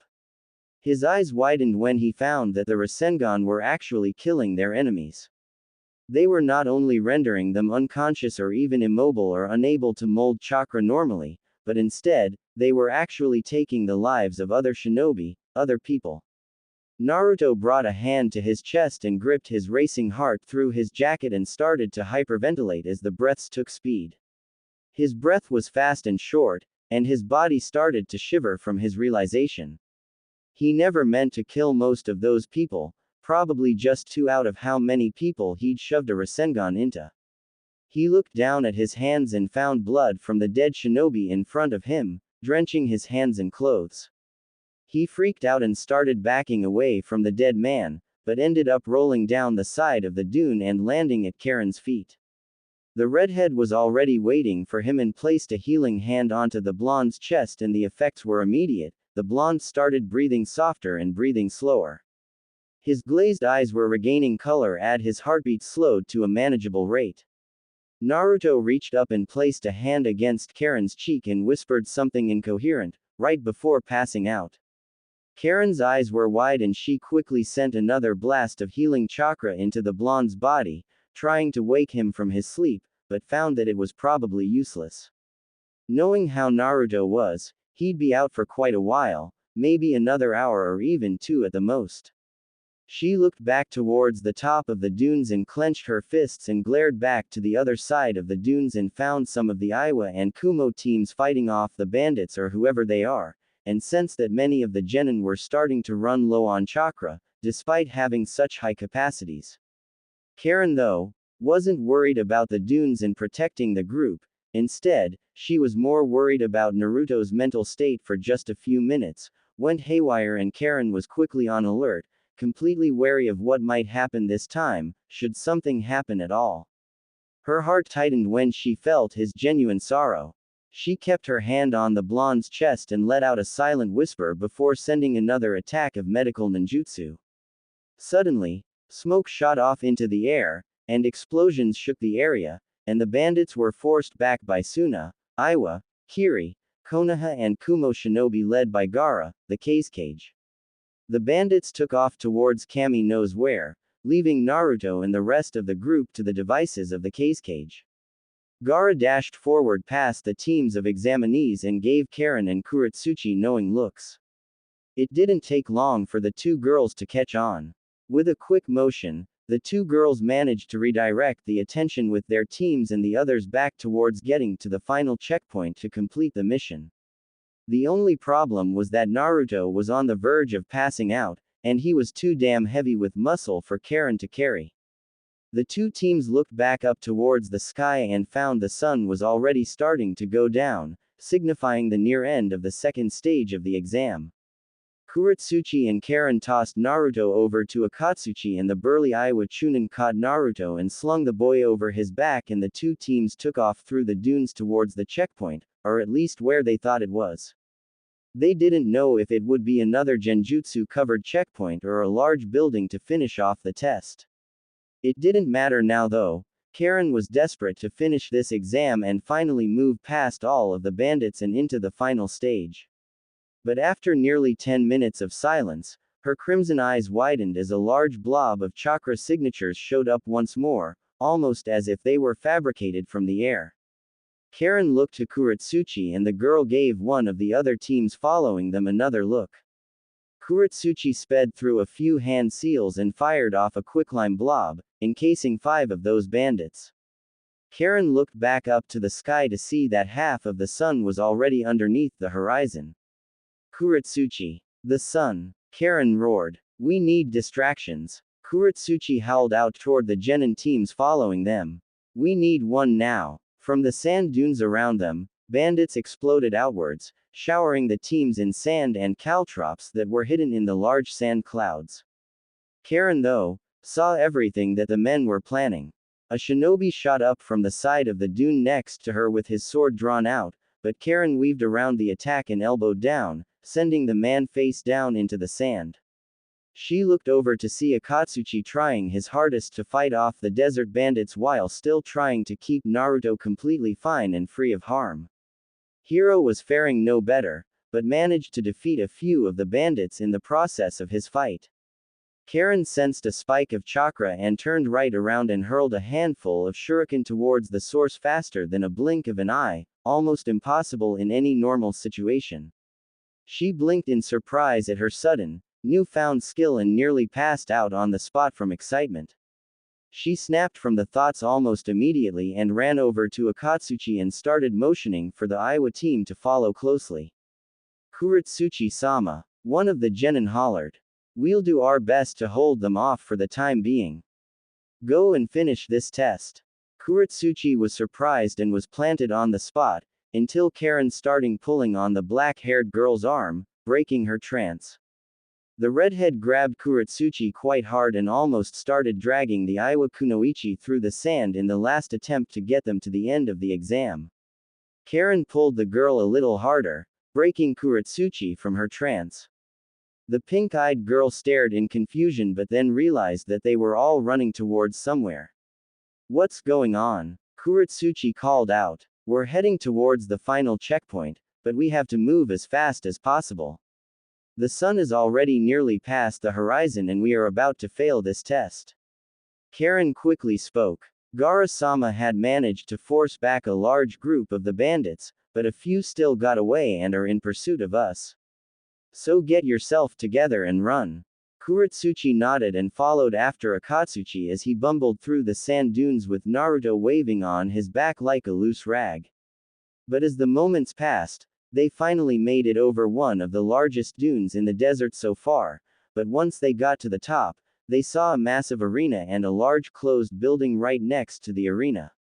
That must be the final stage of the Chunin exams here. This has got to be the end of the second stage. With all of those buildings and the shinobi teams converging towards it, that must be the end. It has to be. Karin made a quick hand motion and waved the rest of the shinobi towards the front door of the final checkpoint, but now, the sun was practically gone with the final rays of light leaving the earth. Karin looked down at her watch and felt her blood run cold just like the desert land. There was only 2 more hours before the second exam was over. After all, this was the desert and the sun was out longer than in other countries. Karin looked down the slope of the sand dune and found almost all of the teams charging at each other in the last-ditch effort to get rid of the rest of the competition. They used an assortment of elemental ninjutsu along with a large assortment of weapons and taijutsu attacks. There were large bonfires made from the bodies of teams that were defeated in the last few hours of the test. The sad thing though, they weren't even 100 yards from the final checkpoint. The two teams rolled down the slope of the sand dune and landed just in time to dodge a powerful fireball technique from a Konoha team taking on an Iowa team. Just a few meters away, a Kiri team was taking on a Kumo team with water and lightning techniques. Over to the far right, 5 Kiri teams were fighting toe-to-toe with 5 Suna teams, one by one, killing each other off as explosions rang up and down the stretch of land. Karin shook her head and seemed to get a slight apocalyptic feel to the second stage's final part.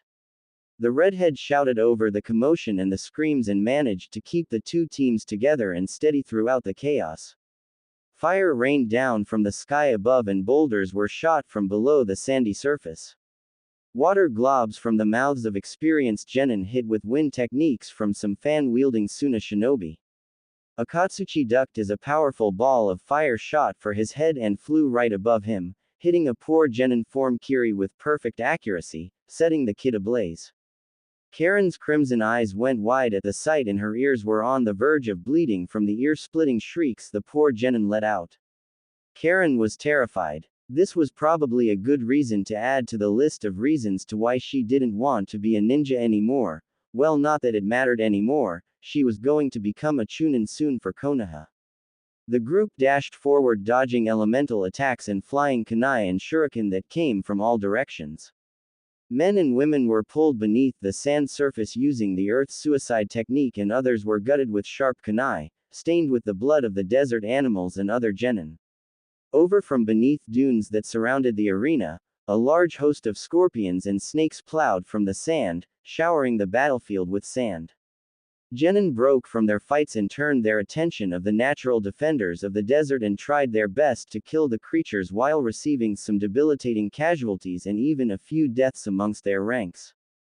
Karin looked to Kuratsuchi and shook her head, knowing that they were already running low on time, and as of yet, they only had 30 minutes left to get through the rest of the battlefield and into the building.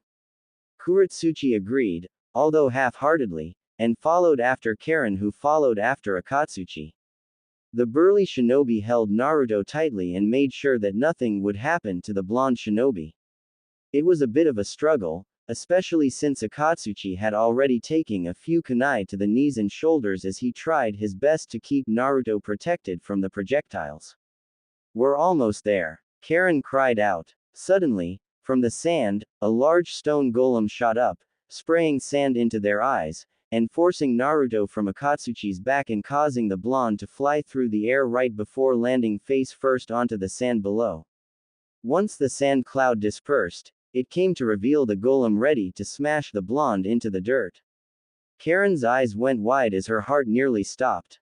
This would have been the second time within the last 24 hours that Naruto was about to die right before her. She felt something within her snap, almost as if a barrier that was used to keep her from knowing her true self had fallen. Power exploded within her in just a quick split second. Her crimson eyes darkened and she sped through a hand-seal combination with almost lightning speeds, and with perfect precision.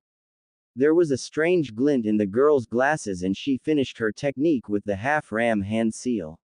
Chakra exploded out from her body, causing the golem to freeze just as its fist was about to make contact with Naruto's face. The golem looked up only to be wrapped up in chakra chains and suddenly crushed by the increasing pressure of the chains. Kuratsuchi was completely surprised as were the others on her team. Their jaws were lax and hanging slightly. Akatsuchi was thinking about saying something, but deigned from it and dashed to pick Naruto up off the ground, but he was stopped when Karin grabbed the blonde boy and hoisted him over her shoulder. The glint still shining in her glasses and eyes showed that Karin was no longer planning on being useless anymore. Her heart pounded from the use of chakra like that. She felt that heat chakra reserves were already running low, but she felt that she could manage. She tightened her hold on Naruto's Haori and held him closer to her to make sure that he doesn't pass out again. She could feel his chakra and how it was withering for some strange reason. His mental state was also no good either, making Karin worried. A powerful explosion shook the ground, causing everyone to the group except for Karin. She turned to Kuretsuchi with a new light and ran a quick hand through the unkempt side of her hair and nodded softly. No words were needed between the two girls since they already know what Naruto would say, if he were awake. Karin simply turned her back to the battle and charged headstrong towards the front door, with the final and fourth scroll ready. The two teams charged into the building and the doors were subsequently locked tight, closing off everyone that was left outside in the hell that was taking place. Karin sighed in relief and collapsed onto the floor and stared aimlessly at the ceiling as other shinobi ran up to them to treat their wounds. Naruto was whisked away to the infirmary for the time being. Karin was definitely relieved and even smiled towards the blonde. Kuretsuchi fell onto her butt and let out a powerful sigh and wiped a small ball of sweat on her forehead.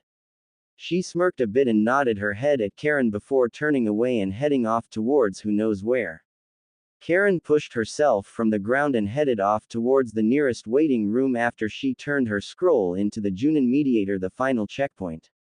Karin, though, suddenly froze when she felt a powerful pit in Naruto's thoughts and emotions. A powerful darkness had caused her to turn into a statue. It was nothing like the Kyuubi's power and presence, this was something else entirely. It was almost as if there was another person entirely within Naruto. It scared her. Her blood ran cold and her eyes stayed wide. Her heartbeat sped slightly as Naruto's thoughts wandered into more gruesome thoughts. This new person was still Naruto, but it was more or less like a different persona of Naruto. She struggled to get through the darkness to find the light that Naruto was best known for, the light that always saw a way to never dim or ever darken, a light that always shined no matter the situation.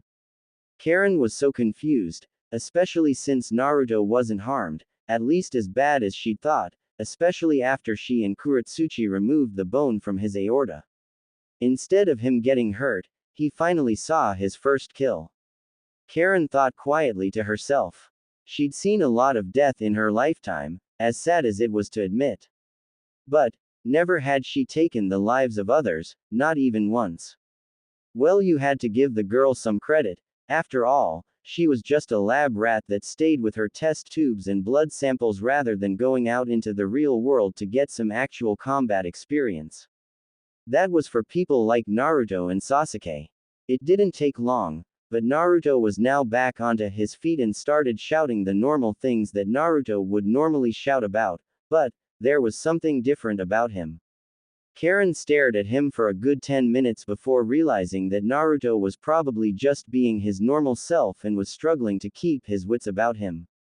The redhead sighed and let out a laugh when Naruto managed to botch his own joke with one of the nurses. Naruto, though, while on the outside was completely fine, no scars or anything, he was a raging storm of emotions within. He watched the light leave a man with his own eyes. Never had he ever imagined seeing something like that. In the end, he knew that it would have been necessary sooner or later. But thinking back even further, he came to the realization that he had killed before. It wasn't Kakuzu. Kakashi told him that he had disposed of the Akatsuki, but instead it was some man in Suna when he first came back from training. The Udama Rasengan rammed into the fake Itachi. The image flashed through Naruto's mind for a quick moment and made him flinch at the cry of pain that the spy let out, the impact and the sputter that the man let out, signifying the end of his life.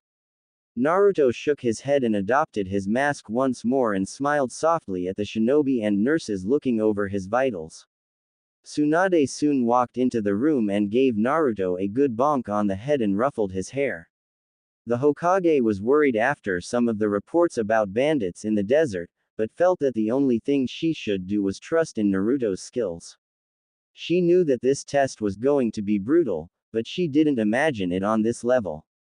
So many genin were killed in the second stage just to make a point that war shouldn't be taken lightly. It was cold-hearted and the Hokage knew it, but with a war for the sake of the world, one had to take drastic measures to protect the present to preserve the future. At least that's what she told herself to make her heart stop wrenching. She ran a hand over Naruto's face for a moment and sensed that there was something a bit different with his blood flow and quickly laid him back down onto the bed, while doing a quick diagnostic of the blonde's body. There was something a bit strange with his heart and blood flow as she first sensed. She motioned for Karin and Kuretsuchi towards the boy and gave the two girls a look that said, "You know what to do." Karin placed her hands over Naruto's chest and started channeling chakra onto his chest while Tsunade knocked the boy out for the operation. Kuretsuchi held Naruto down and channeled chakra into Karin to help the redhead with her healing. Tsunade cut open the boy's chest to reveal mushed organs and even still, cracked ribs and even punctures in the lungs. Tsunade looked to both Karin and Kuretsuchi with wide eyes. What the hell happened to him? Tsunade said in a near roar. His body has never been this bad before. He fell. Karin replied meekly. Into a giant cavern in the desert, Kuretsuchi added. He was about to summon something from the chakra that I was able to read, but the walls of the cavern were covered in seals I think, and the seals absorbed his chakra and he simply fell to the ground face first. Karin sighed. So we tried to heal him after being captured by the bandits in the desert and we ended up finding Kuretsuchi and Naruto.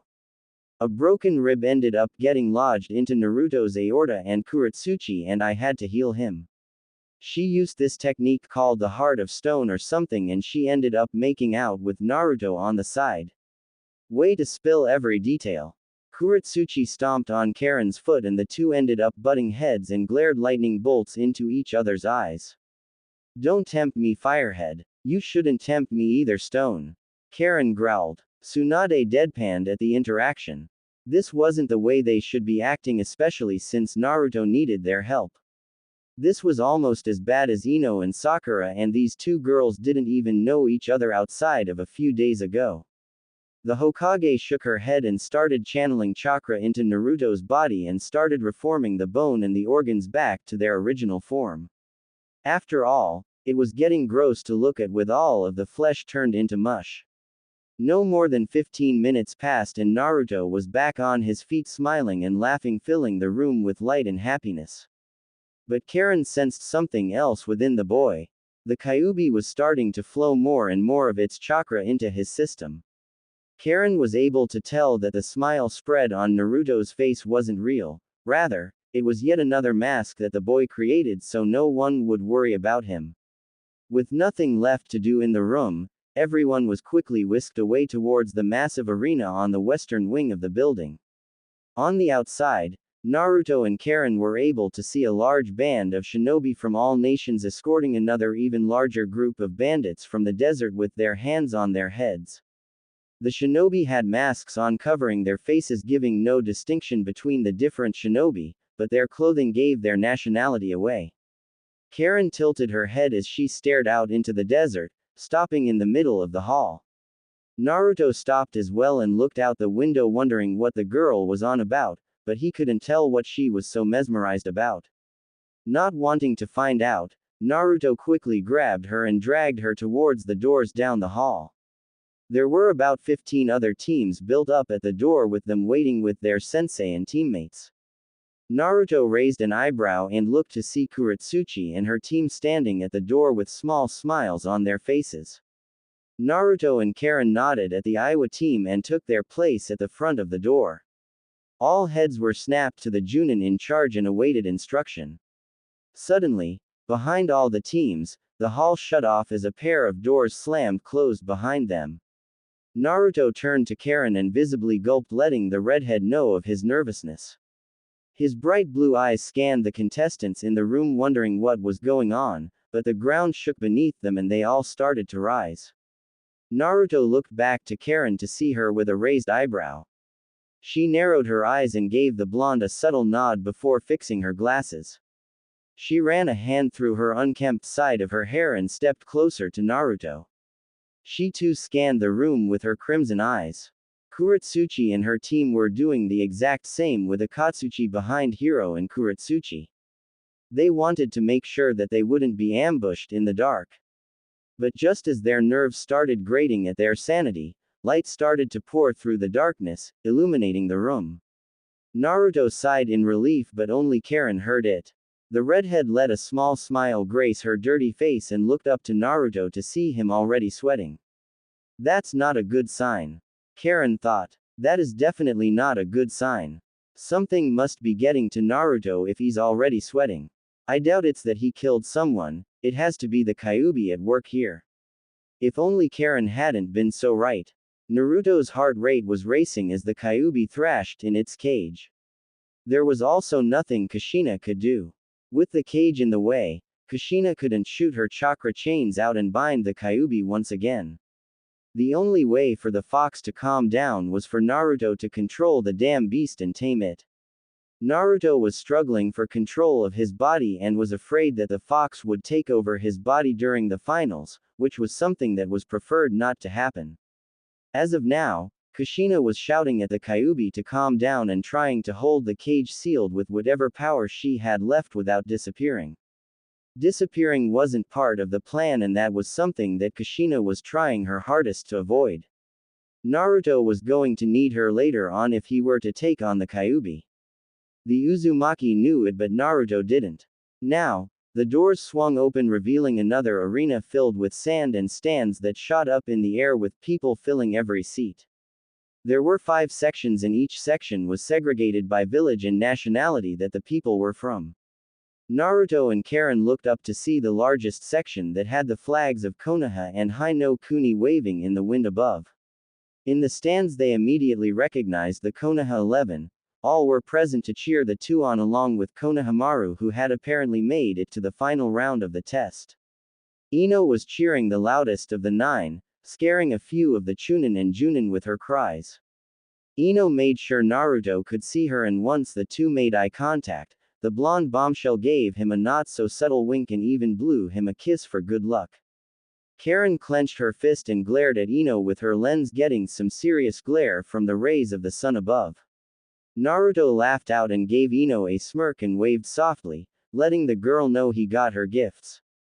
Naruto and the rest of the finalists walked off towards the center of the arena with Iwa, Kumo and 3 Suna teams along with Konohamaru standing at their sides. All of them stood silently and stared awkwardly at one another as they waited for some kind of order to happen. Naruto looked to Karin with a look that asked it all. Karin wasn't even able to respond as a large explosion went off at the front of the arena.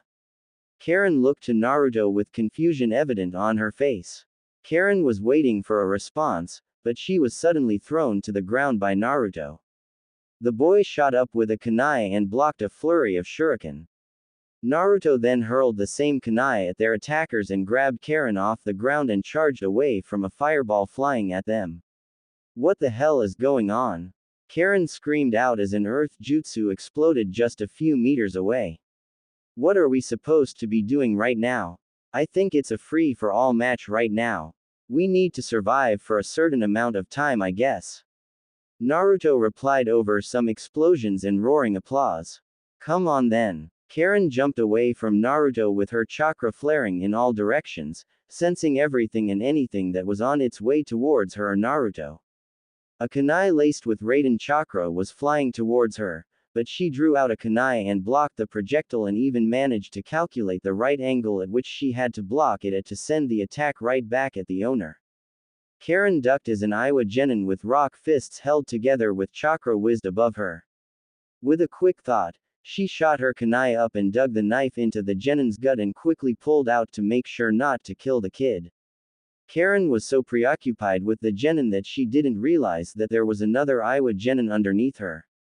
Within a split second, dirt shot up around the girl and she was suddenly grabbed underground with only her head still visible. The genin had a knife at her face and Karin quickly surrendered. The genin that had her hostage was suddenly blown away by a weak version of the Rasengan. Karin looked up to see Naruto with a large cloud of blue chakra floating around him. The blonde looked down and tried his best to stifle a laugh when he saw the predicament that Karin was in. He was about to pull her out, until Karin told him that she had already surrendered. The blonde giggled softly and shook his head and turned back around for the fight at hand. Karin felt a weird sensation was pulled from the dirt and led from the arena to the competitor's box. Down in the arena, there were about 15 other shinobi left and the numbers were quickly dropping. Naruto was now surrounded by 2 teams of Kumo shinobi. They had their swords and kunai drawn intent on kicking the blonde of Konoha from the finals as quickly as possible. Just before they could attack, they heard a powerful shout from the stands. It was Ino roaring for him to kick their asses. Naruto laughed loudly, dropping his guard. One of the Kumo shinobi saw this as an opportunity and charged forward with his sword aimed right for Naruto's side. The boy though was stabbed quite painfully. The Kumo shinobi pulled his blade from Naruto's abdomen, but popped into a large cloud of smoke. A shadow clone. One of them shouted in fear. Yes, a shadow clone indeed. Naruto shouted in excitement. He dashed from underneath one of the larger Kumo shinobi and rammed his fist into his chin much like what he did to Neji in the first Chunin exams that he had participated in. With the larger Kumo shinobi down, Naruto spun on his heel and charged for one of the other larger ones, engaging in a powerful bout of taijutsu, matching the boy fist for fist, and kick for kick. Neither was getting close to a victory as they continued to fight. Naruto though found the opening and sent his fist up, smashing his knuckles into the side of the genin's face, sending the boy flying over into the dirt, knocked out completely. The blonde landed on his feet and faced the rest of the shinobi. They too charged forward, but instead of one by one, they came in a mob, blocking every exit and even escape that Naruto could possibly have. Let's make this fight a little even, shall we? Naruto threw up the cross-hand seal and suddenly, 20 Naruto clones popped into existence and took up fighting positions. The Kumo shinobi were undeterred and continued their charge at the boy. Naruto shook his head and jumped up, smashing his foot into the face of another large genin and landed with his fist lodging into the side of another genin. He quickly backed away as a raging kunoichi dashed for him, swinging her blade left and right, up and down, in an attempt to at least graze his face with her blade. Naruto though, wasn't about to have any of that and called upon Sage Chakra in a quick millisecond, just before the sword hit his face. He smashed the sword completely and kicked the girl away just as fast. Naruto landed on his feet and paced back a few yards to get away from the shinobi that targeted him. All of them froze in their tracks when they saw his eyes and sensed his power. Karin gasped when she realized that the boy was already in Sage mode. But what surprised her even more was that the Sage mode chakra was started to flow from his body, almost as if Naruto was forcing it from his system. I will fight all of you fair and square. Naruto said suddenly. Using this power is like cheating. Slowly but surely, the Senjutsu chakra was funneled from his body and back into the land around him. Having never done something like that before in his entire life as a sage, it was rough. At least the genin that he was fighting against knew that he was trying to give them a fighting chance. Naruto finally got all of the sage chakra from his system completely removed and faced his opponents with a defiant eye. But before he could even lift a finger to fight them, they were all blasted back by none other than Konohamaru and his Rasengan. Naruto smirked and burst out into laughter, causing a few of the audience in the stands to look at the blonde with a questionable look. Konohamaru pile drove through the shinobi, taking all of them out of commission at once. A large smile grew on Naruto's face and he quickly charged off to take on Konohamaru. But before he could get to Konohamaru, there was a powerful blare of a whistle and Naruto and 2 other shinobi froze, including Konohamaru. Their 3 heads looked up to the stands and found all 5 cages standing at the head of the platform with their gazes staring at the contenders at the bottom below. There was a great silence in the crowd as they watched in silent anticipation of what was to come. All eyes were on the 3 remaining contenders. Naruto looked around and found that it was Konohamaru, himself and of course, Kuretsuchi. This wasn't going to be pretty. The crowds could even see that it wasn't going to be a great picture. At least it would be fun to watch the 3 kids go at each other with all of their power. The entire arena was quiet for a good amount of time as medics and other Junin came out from the stands and led the wounded and unconscious shinobi from the arena floor and into the infirmary or the stands, leaving Naruto, Kuretsuchi and Konohamaru in the middle to stare at each other with nervous eyes and looks. Naruto thought to himself and suddenly realized that the final exam was going by so much smoother than what had happened with his first go-around. Then again, we were suddenly attacked from all sides and even from within by so many shinobi. Naruto looked around with a nervous eye. He wasn't expecting any surprises to spring from any part of the arena to take on all of the Kajin villages at once. I wouldn't be surprised if the Akatsuki pulled some bullshit like that. With a war coming soon, they'll need all the cards that we already have neutralized. After all, they are down by how many members? Almost all of them except for the masked one, right? Wait, the Venus flytrap one. What did they call him? A Zetsu, right? Yeah, a Zetsu. There were clones of him at the river in the Land of Iron. I know I can make clones, but they weren't like the Zetsu's clones. There was something different about them, almost as if they were completely animate and almost a completely different sentience. Naruto started looking around as the silence continued to flow throughout the arena, drowning all sound.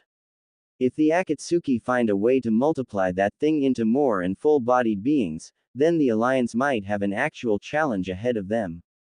Suddenly, the silence was broken with a thunderous applause that scared Naruto from his thoughts and almost had him rolling into the sand for defense. At least no one in the audience saw him freak out. Naruto fixed his position and looked up to see Gaara with his hand raised. The people of Suna were screaming out his name in excitement and even a few Konoha shinobi joined in. Naruto straightened up and walked next to Kuretsuchi and Konohamaru with himself being the median to the two shinobi. This fight shall continue after a 30-minute reprise. Gaara called out. The people groaned and so did the wounded contestants. Karin and Ino shouted out their disapproval since they wanted to see Naruto kick some hell. Everyone wanted to see the boy hailed as the hero of the leaf kicks, and that was the reason they came after all. Naruto, Kuretsuchi and Konohamaru walked off towards the contenders' room and sat on different benches while being served ice-cold water and bowls of food. That was some interesting strategy that you had there, Kono. Naruto smirked. To tell you the truth, I'm surprised that you even made it this far. Thanks for the vote of confidence, Naruto Ni-chan.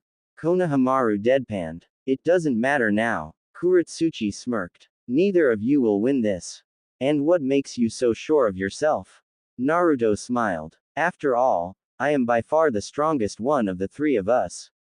I'll force those words down your gullet, minion. Kuretsuchi growled menacingly. You won't know what hit you in this fight. Naruto shivered silently, hoping he didn't piss off the Iwakunoichi. His mother snickered while the Kyuubi simply sighed. The blonde looked left and right, seeing his two companions completely entranced by their food. Rolling his eyes, he went back to eating his food as fast as possible. Besides, he needed to take a mega piss as soon as possible.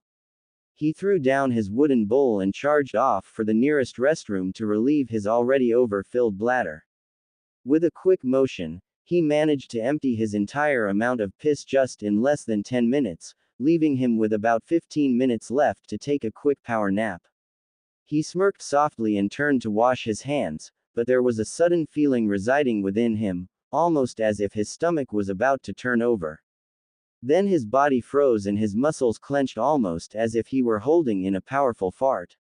Soon enough, he let loose and the ungodliest rumble shook the restroom. Having been around the smell of rotting flesh or even cut open bodies, the smell didn't affect him, but suddenly from the 5 stalls that were in the restroom, out came 5 men holding their pants up with their right hands and holding their left hands against their faces to ease the pain. Naruto took a step but suddenly felt a strange solid, but liquid sensation coming from his rear. He took another step thinking it to be nothing, but it started again and this time it was warm and wet liquid. Naruto swallowed the lump in his throat and took a deep nervous breath, knowing full well that this was a terrible situation to be in. It was almost as bad as the time he hanged as Sasuke 4 years ago in his failed attempt to court Sakura. Naruto upped the uncomfortable feeling and practically made a mad dash for the nearest stall and threw his pants down around his ankle and smashed his butt onto the toilet seat, letting all of the shit build up from 4 days of no shitting into the toilet, filling the room with the most appalling scent. At this point Naruto felt something wanting to go out through his throat. It was just so gross to the boy. Outside, 20 minutes later, Konohamaru and Kuretsuchi were standing awkwardly with a proctor in the center of the arena. It had been 5 minutes after the set time for break and the people were getting restless. Tsunade was sweating bullets but no more so than Karin and Ino. The two girls were biting their nails and were making deep glares at the arena in the spot where Naruto was supposed to be. Some of the daimyos were even thinking that the boy had ditched and chose to quit the competition, something that the cages couldn't afford, since Naruto was one of the prize fighters in this Chunin exam. With the help and funds from the daimyos, the alliance would be able to get the supplies they need. Having Naruto still in the fight would make the daimyos want to help the shinobi in their plight. Suddenly, from within the arena below, out came a red-faced and sweat-covered Naruto, trying his hardest to keep his pants held up. In his rush to get back to the arena, he had accidentally popped his button from his pants, and since he doesn't wear a belt, he had no alternative other than to hold his pants up manually. He arrived in the arena and took a deep breath, trying his hardest to regain his dignity. Ino and Karin quickly sunk into their seats, especially since Naruto was the guy they were cheering for the entire time. People around them, even the Konoha 11, were laughing. Looking back down, Naruto tried his hardest not to look embarrassed, but it was kind of hard, especially with his mother laughing maniacally within his mind. Even the Kyuubi joined in, calling him a rat. Naruto gave the proctor a look and the proctor quickly got the message. The man brought up his arms and the crowd quickly silenced and allowed the proctor to give out the rules. The cages sat up after relieving themselves of their laughter and stood firm. Ino and Karin sat up once more in their seats, hoping to get a good fight from the blonde boy they both liked so much. The rules of this final fight are simple. Use every weapon of your arsenal, be it Kekkei Genkei Tota, or even extra chakra abilities, such as Sage Mode. The proctor said, killing again is allowed, but it would be in your best interests to not kill each other. Begin. The proctor jumped back as far as he could as Konohamaru and a clone rushed forward with a Rasengan blaring in their hands. Naruto was surprised by the boy's audacity and merely watched as the Rasengan exploded and tore through the arena floor. Kuretsuchi back-flipped and landed softly while speeding through her own set of hand seals for her own ninjutsu. Naruto saw this and charged ahead with a Rasengan in his own hands and smashed the ground beneath the girl with the attack, knocking her back. He didn't intend to kill her, or even damage her all that badly, maybe just knock her out. The boy sent a punch for her temple, but Kuro ducked and kicked Naruto back, unknowingly saving the boy from Konohamaru's explosive dust attack. The resulting explosion sent Kuretsuchi into the wall of the arena and Naruto through the ground and into the wall on the opposite side of the arena. Kono panted violently knowing that he was coming close to losing. He saw Kuretsuchi already recovered and charging right for him with the intent to kill. The Iwa Kunoichi jumped up and sent her heel down for Konohamaru's head, but the Sarutobi rolled over to his side, dodging the attack at the most perfect moment. Kuro's foot was lodged into the ground for a good few seconds before she managed to completely recover. She was ready to kill the boy for dodging and evading him and nearly beating her more than once. Kuro wasn't going to be beaten by a 12-year-old with the voice of a kid half that age. She charged for Konohamaru and punched him square in the face, sending him back into the ground, bouncing violently a few feet away. Konohamaru struggled to fight back, but still tried his best. Meanwhile, Naruto was struggling to get his left leg from the sleeve of his pants that happened to wrap around his ankles. At least he was wearing his black boxer shorts. It would have become quite problematic if he decided to wear his white boxer shorts. All the while, the boy was cursing under his breath knowing that he was about to embarrass himself more than any other shinobi in the history of shinobi kind. With his left leg completely free from the pants, he dashed forward with only his boxers covering his legs and private parts. The crowd went wild with laughter. Ino and Karin face faulted and placed their faces against the chairs in front of them. Tsunade burst into a dangerous laughter with her almost losing breath, and the cages Laikai and Unoki burst into laughter as well. I can't believe that this is the kid that bowed to me in Tetsu no Kuni. I thought to himself. Kids got spunk. Kuretsuchi and Konohamaru were completely confused with the sudden uproar and turned their attention to the pantsless shinobi charging for them with his eyes focused on them only. Konohamaru started laughing despite the pain he felt, and it soon spread to Kuretsuchi. She struggled to keep her emotions in and suddenly gave Naruto the opening he needed. The blonde shot forward with chakra coming off of his legs, and the boy smashed his fist into Kuretsuchi's face, sending her bouncing back into the same wall, same spot as she was before. Konohamaru gasped in relief and was helped to his feet with his head still ringing. Naruto gave him a look and pulled the boy he saw as a little brother close and stared him in his brown eyes. Quit. This isn't a fight that you can fight yet. Konohamaru, listen to your Ni-chan just this instance. I'd rather not see you get hurt more than you already are. Naruto said in a calm voice.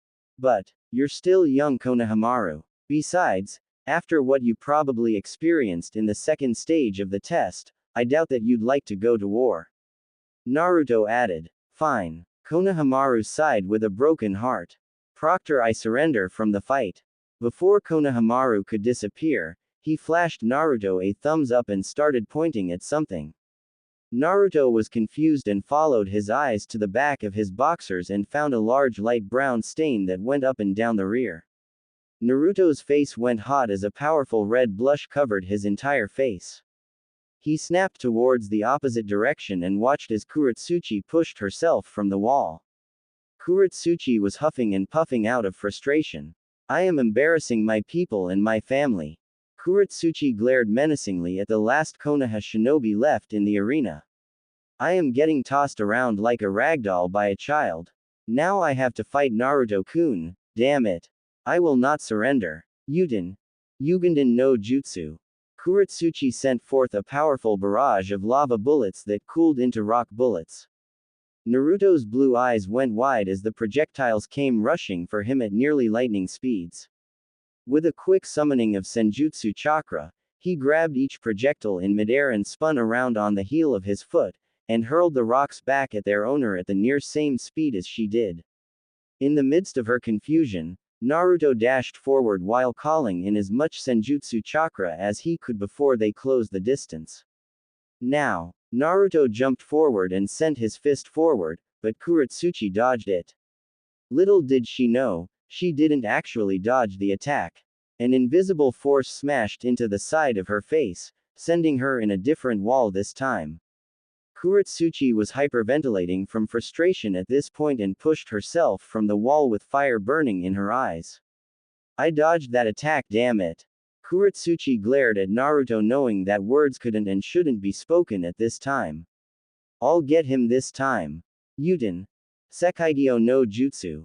A large blast of quicklime shot from her mouth and launched towards Naruto, but the boy managed to jump away in time.